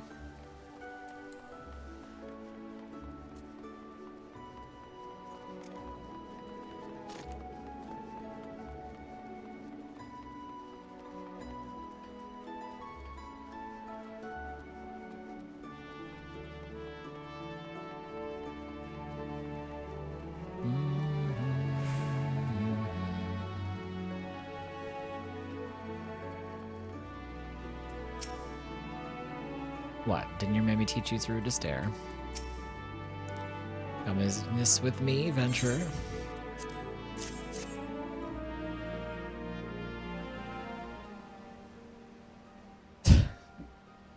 You guys are trying to be inconspicuous, but you wear these masks out in broad daylight to hide your faces? So you're the man the Admiral sent word of. I was hoping I might catch the glimpse of Thancred, too. Been a while since I saw his shite-eating grin. But with all the doe-eyed wenches about, I expect he's got his hand full. Shakes my damn head. You must be the Far Easterner that Malevib wants to train with us. Welcome to Limsa, milady. I am Yugiri of Doma. 'Tis an honor to make your acquaintance. I must confess, when first I learned of your organization, I had certain preconceptions as to the nature of your membership. It would seem I was mistaken. You're not the first person to say that, lass. Limsa is a city of pirates, to be sure, and pirates don't give two farts about keeping a spotless reputation. They hardly need a secret society to do their dirty work.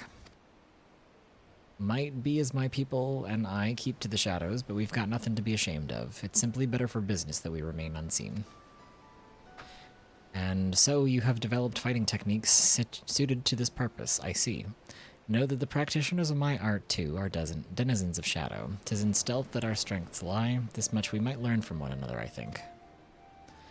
Then what in the seven hells are we waiting for? If you'd come with us, you Gary of Doetsit?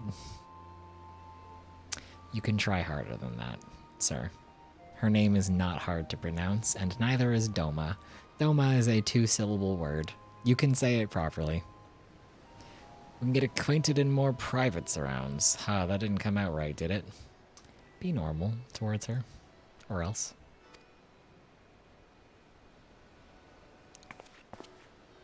Master Bow, I shall remain with these people for a time that I might study their ways. Though I am loath to be separated from my countrymen, I take solace in the knowledge that they are in the best of hands. You have been a true friend to us, Domans. No words would suffice to express my gratitude. Ere long, I hope to begin imparting my martial knowledge to the people of Eorzea. When that time comes, it would be my honor to welcome you as a student.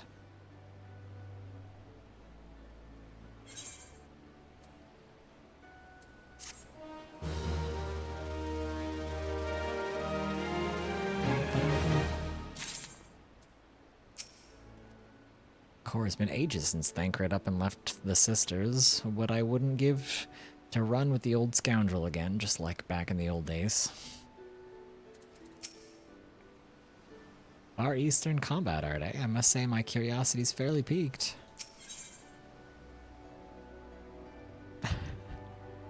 What an evil looking preview picture for this quest. Question mark. Yugiri has the air of a woman bursting with gratitude. Much and more has occurred since I first beheld Eorzea from the galleon's deck. Suffice it to say, I did not envisage being invited to play part in your noble struggle.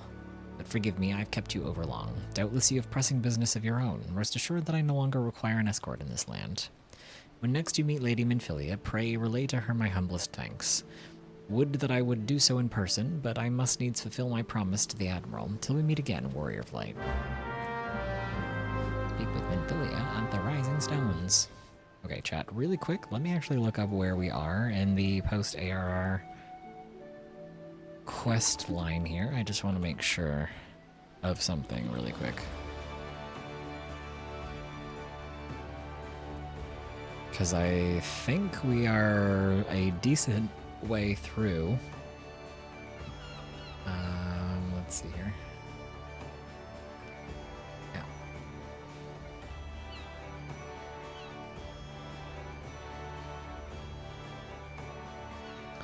Which patch cycle are we in right now? Okay.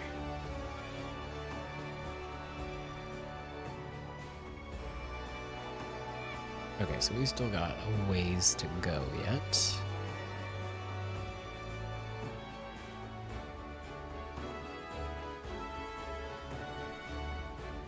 So we are on through the Maelstrom right now. So we are on patch 2.2.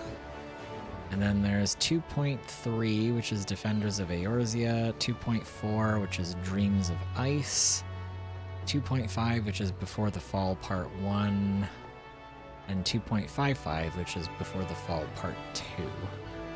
So we are like a third of the way through post-ARR. So this is the final quest on the 2.2 patch cycle. So by the time that we're done with this, we'll be like a third of the way through. Okay, I just wanted to check. Because I was like, damn, we've been making good progress, but I don't know where we are right now. We're getting there.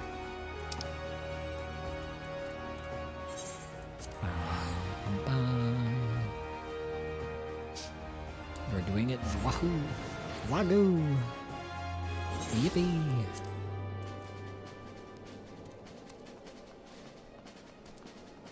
Where the fuck am I?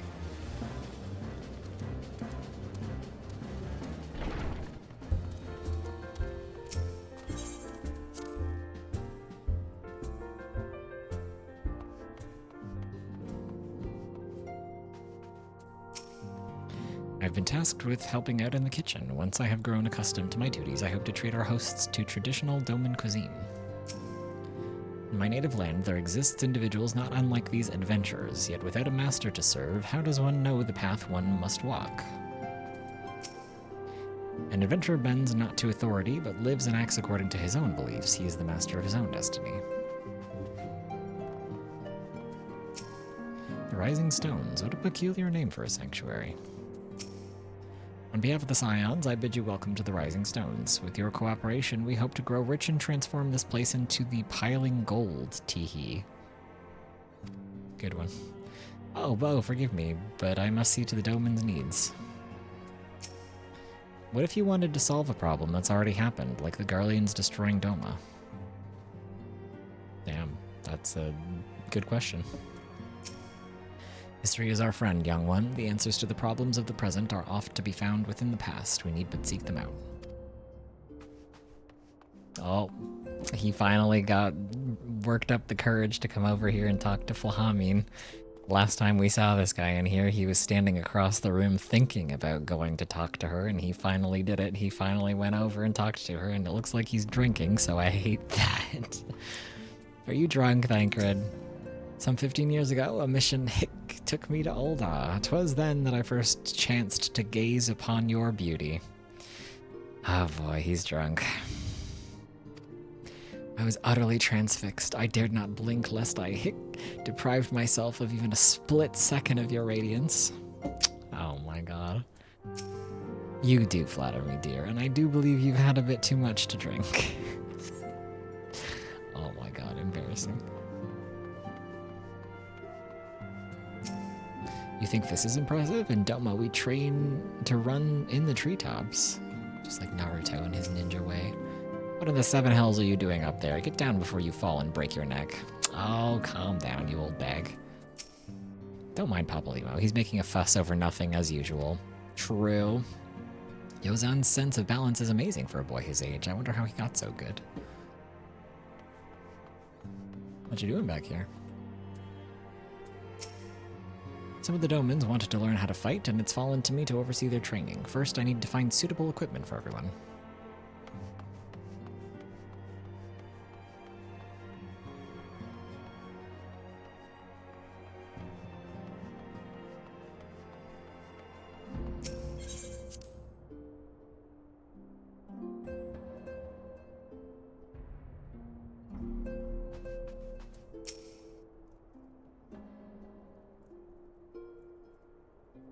I have been reflecting upon the events which took place God. during our visit Voice to acting. Vilbrand.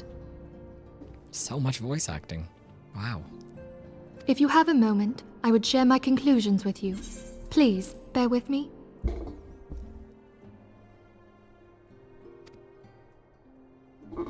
When the Sahagin Elder summoned Leviathan, he employed the power we have come to know as the Echo. Though I cannot well explain the how of it, it would seem he became immortal in so doing. When the Admiral subsequently slew him, his spirit emerged from his lifeless flesh, a consciousness shorn of physical form. Curious. Thus transfigured, he took up residence in the body of his minion with the ease of a man donning a favorite glove. Curious. Long have I known that the Echo allows one to pass through the walls of a man's soul. But never did I imagine that it could free us from our own flesh, nor less that our souls could then occupy the next corporeal vessel to take our fancy. Curious. It was of this that Elidibeth spoke, an existence which knows neither cessation nor oblivion. I wonder if this will come up later. in the story. And yet, though the Sahagin had mastered his gift and thereby become immortal, he was by no means invulnerable. As we both bore witness, he was ultimately absorbed into Leviathan. And the import of this observation? If the Ascians' mode of existence is indeed the same, it can be inferred that they too are not invulnerable, that they can be destroyed. There exists a legend which tells of souls who are reborn upon the cusp of each umbral calamity, that they might stay the encroaching darkness. To most, it is but a fairy tale, yet recent events have given me cause to wonder, could the legend in fact refer to the Echo? Would that be crazy? Much and more yet remains unknown, but I am confident that all will become clear in time. For the present, however, what matters is that the key to defeating the Ascians may at last be within sight. With Urianger's aid, it is my hope that I shall fathom this matter ere long. Speaking of Urianger... Oh, I was just about to send for you, my friend. Is Artemis? Grave tidings from the Sharlayan motherland, my lady.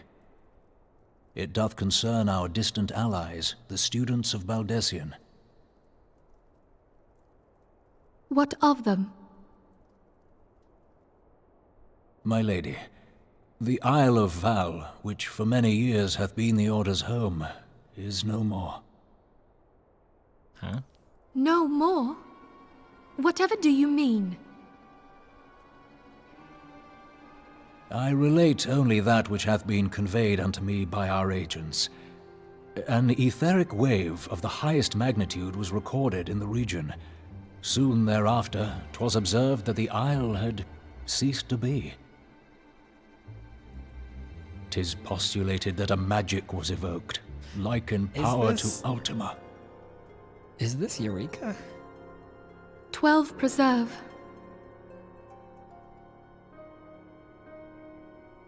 I don't remember if this is what Eureka is. If there are no other matters, I move that today's meeting be adjourned.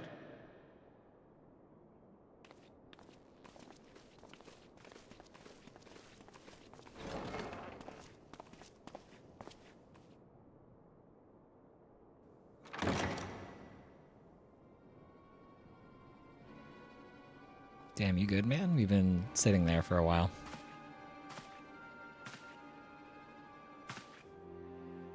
It is done, my lord.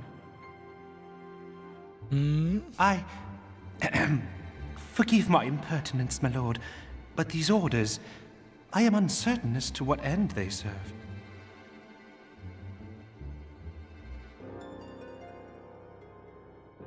Revolution. What? Are you evil? What are you doing? Revolution. I don't know about that.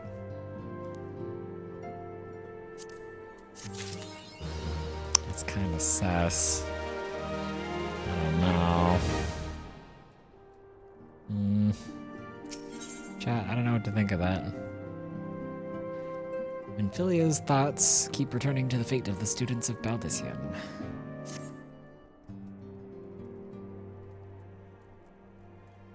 Our friends, the very isle itself, everyone and everything.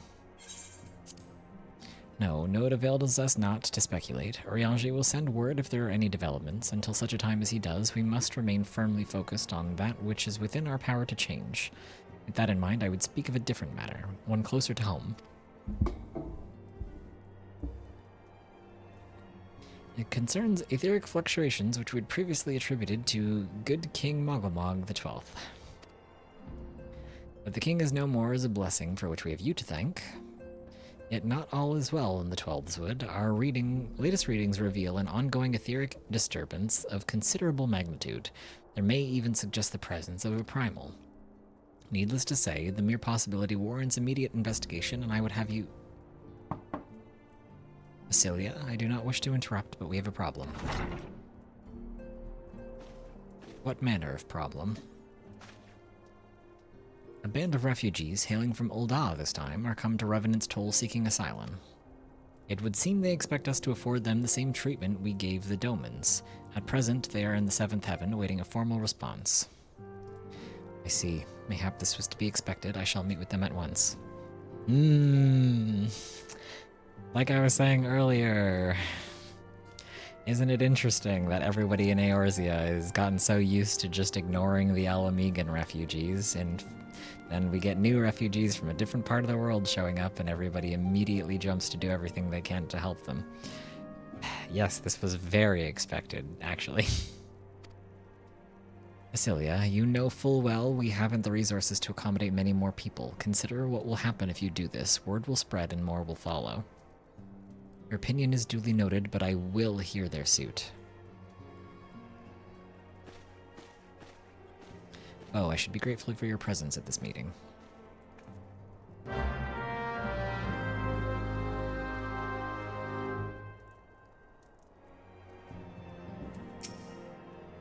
I'm well aware that our resources are finite, but we have a responsibility to protect the people of Eorzea. I don't know where 7th Heaven is.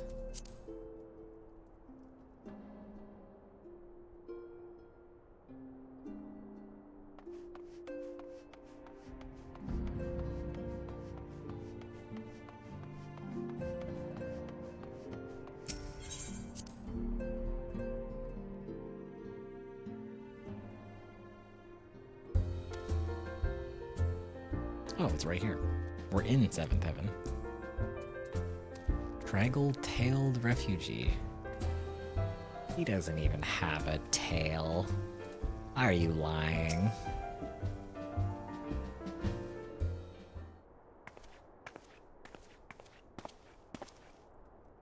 I apologize for keeping you waiting. My name is Minfilia, and I lead the Scions of the 7th Dawn. 12 be praised, it is you. We're ready and willing to work, same as the Domans. Just give us a task and we'll see it done. Pray, calm yourselves. I appreciate your enthusiasm, but I know not of your situation. Beg your pardon, antecedent. I ain't so good with words. We've been living off the scraps of Ul'dah for years now, trying to piece together a life to replace the one what got took. They say there's work, but there's not for an honest man. Not as wouldn't sully his soul sooner than his palms, any road. Flames do what they can for us, of course, but it ain't near enough. And it's only getting worse. When the calamity brought us to our knees, those rich bastards in the city didn't help us. They climbed on our backs. I don't pretend to be clever, but even I can see what's coming. I knew we had to run, and the only question was where, and it came to me, Revenant's Toll. I mean, you took them foreigners in, didn't you? So surely you'd do the same for us. I fear the situation is rather more complicated. While it is true that we accepted the Doman's petition for aid, that decision was the product of extraordinary circumstances. I sympathize deeply with your plight, and pray understand that it is not possible for an organization of our means to aid all who've been affected by the calamity, and so it is with great regret that I must deny your request. But we've nowhere else to go. You're turning your back on us. If I might have a word? It's doubly fucked up they make Minfilia give this message because she is part Alamegan, and they don't really, bring that up often enough. It doubly ignores me, it doubly frustrates me that they make her have to ignore them when it's like, but she is Alamegan. Tataru is Autumnus.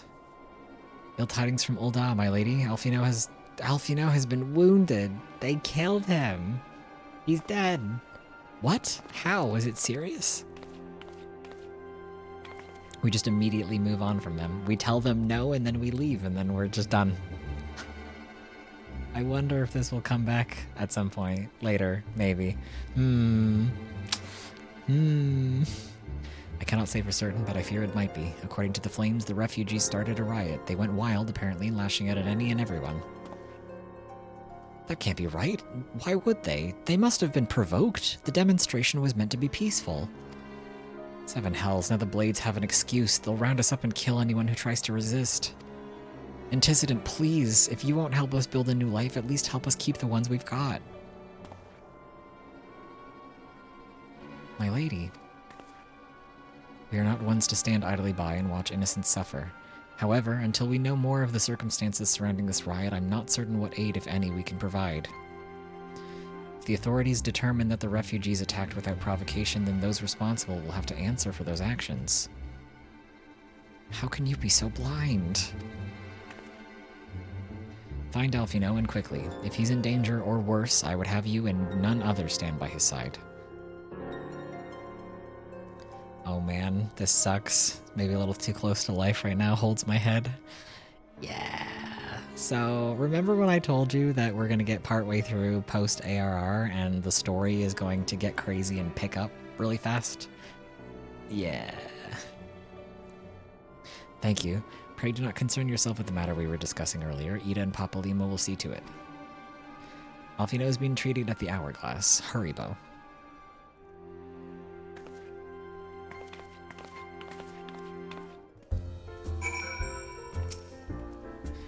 Don't believe what they say. I know these people. They would only take up arms to defend themselves. If there was a riot, I swear to you, they didn't start it.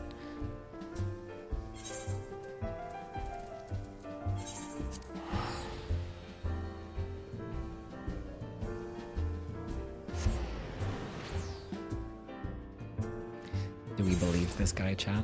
What do you think? Gwen Stacy? Of Spider-Man fame? Slay. I gotta go to the quicksand. This is making me so mad and sad. It'll get worse. Start swinging that fucking Lolo, whatever his name was. Didn't because he's a sick fuck who hates all the refugees. Oh, Lolo Rito? Yeah. The guy's a real fucking piece of work. Shakes my damn head.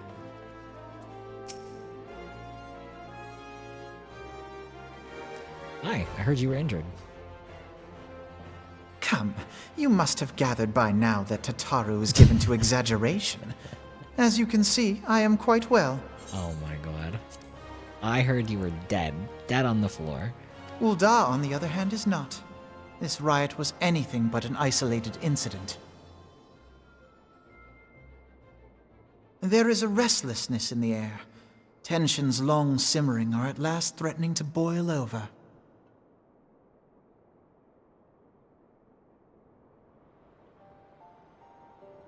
Ul'dah is a nation infamous for the great disparity between the wealthy and the poor.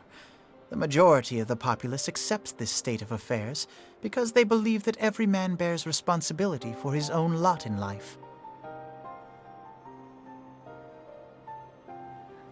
To an Ul'dan, money is the foremost, and some would say the only measure of a man's worth. Small wonder that the wealthiest wield the greatest influence. So where do the refugees fit into this social hierarchy? What place is there for those who fled Alamigo and the destruction of the Calamity? Plainly, there is none. They have no wealth, no power, and no worth. To the Ul'dan way of thinking, they may as well not exist.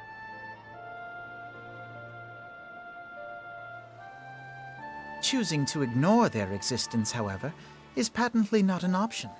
General Rauban and the Sultana understand this, which is why they ordered the Immortal Flames to provide the refugees aid and succor. Yet none would dispute that the expenses incurred by this policy grow by the day, with no end in sight. Because nobody's trying to find a permanent solution. Nobody wants to commit the resources to helping them find a permanent solution. This has prompted more and more Uldans to question their obligation to aid these worthless wanderers. Shakes my head. While more and more refugees have come to resent their treatment at the hands of the sneering citizenry.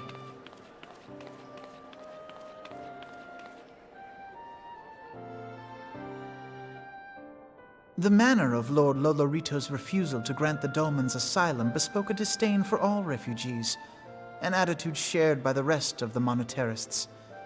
and you may be sure they make no effort to conceal their opinions. It was only a matter of time before the refugees united in protest, nor is it any surprise that some among them would ultimately resort to violence. My son, he speaks the truth.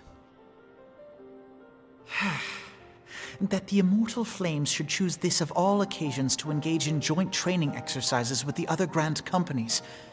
By the time they return, the situation may well have deteriorated beyond mending.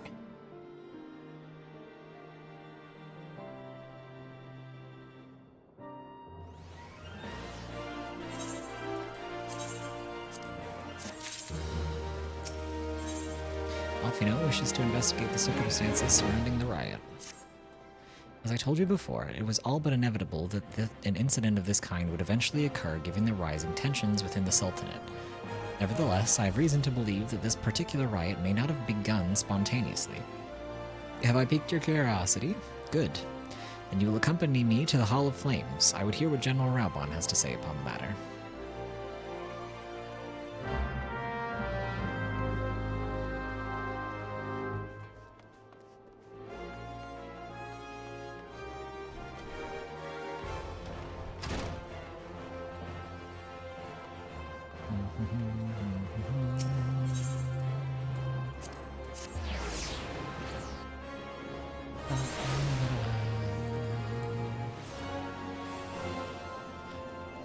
Everybody give a salute to our service people who are here every day sweeping the steps of Ul'dah.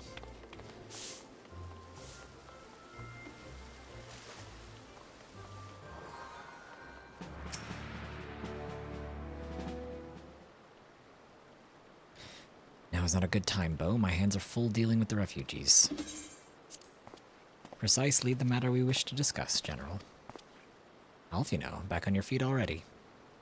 You may credit my swift recovery to your chirurgeons. I think they say chirurgeons in this game, even though it should be like chirurgien, but whatever. Chirurgeon, I guess. My memories of the riot are still somewhat muddled. I trust you managed to regain control of the situation. Not entirely. We secured the city soon enough, but not before the unrest had spread to the surrounding territories. Pockets of resistance remain throughout Thanalan. We've sent what forces we can spare to root out the last of the belligerents, but progress is slow. They are damnably elusive. I can well imagine. Given that the majority of refugees live outside the walls, it stands to reason that they would know the lay of the land. What I do not understand is how they came to be so well prepared. Before my little accident, I observed that several of the refugees were armed, and not with butcher knives or pitchforks, but with martial weaponry. I need hardly add that such equipment is costly. None can deny that tensions between the Ul'dah citizenry and the refugee populace have increased since the Domans were turned away, but would that motivate a starving man to purchase arms in lieu of food? I think not. And what of those who have not even a single guild to spend, who could not survive without the aid provided by the immortal flames? Surely they would sooner sell a weapon than bring it to bear against their benefactors. Come to the point. Very well. My point, General, is that this powder keg of discontent was not set alight by chance. These events were deliberately set in motion, and now order must be restored.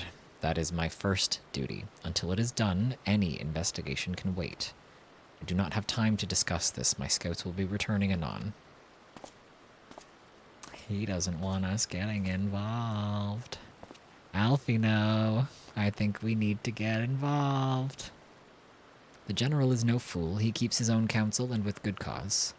Were he to claim, without the necessary proof, that these riots were instigated by outside forces, the monetarists would accuse him of attempting to shirk responsibility. After all, he and the Sultana have been the most outspoken proponents of refugee aid. Regardless, they will face harsh criticisms in the days ahead. Our allies may stumble upon the truth in time, but I have far more faith in your abilities, Bo. Therefore, I propose we conduct our own investigation independent of the authorities. To that end, I would have you make inquiries in the settlements suspected of harboring belligerents. Commander Swift will know which they are. He may balk at a request for such information, but I've no doubt that you can persuade him with your silver tongue. I, meanwhile, shall seek answers in my own way, after which we can regroup and share our findings. Well then, shall we?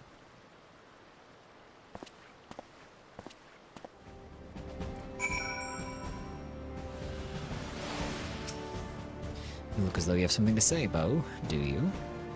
What you ask is no simple favor.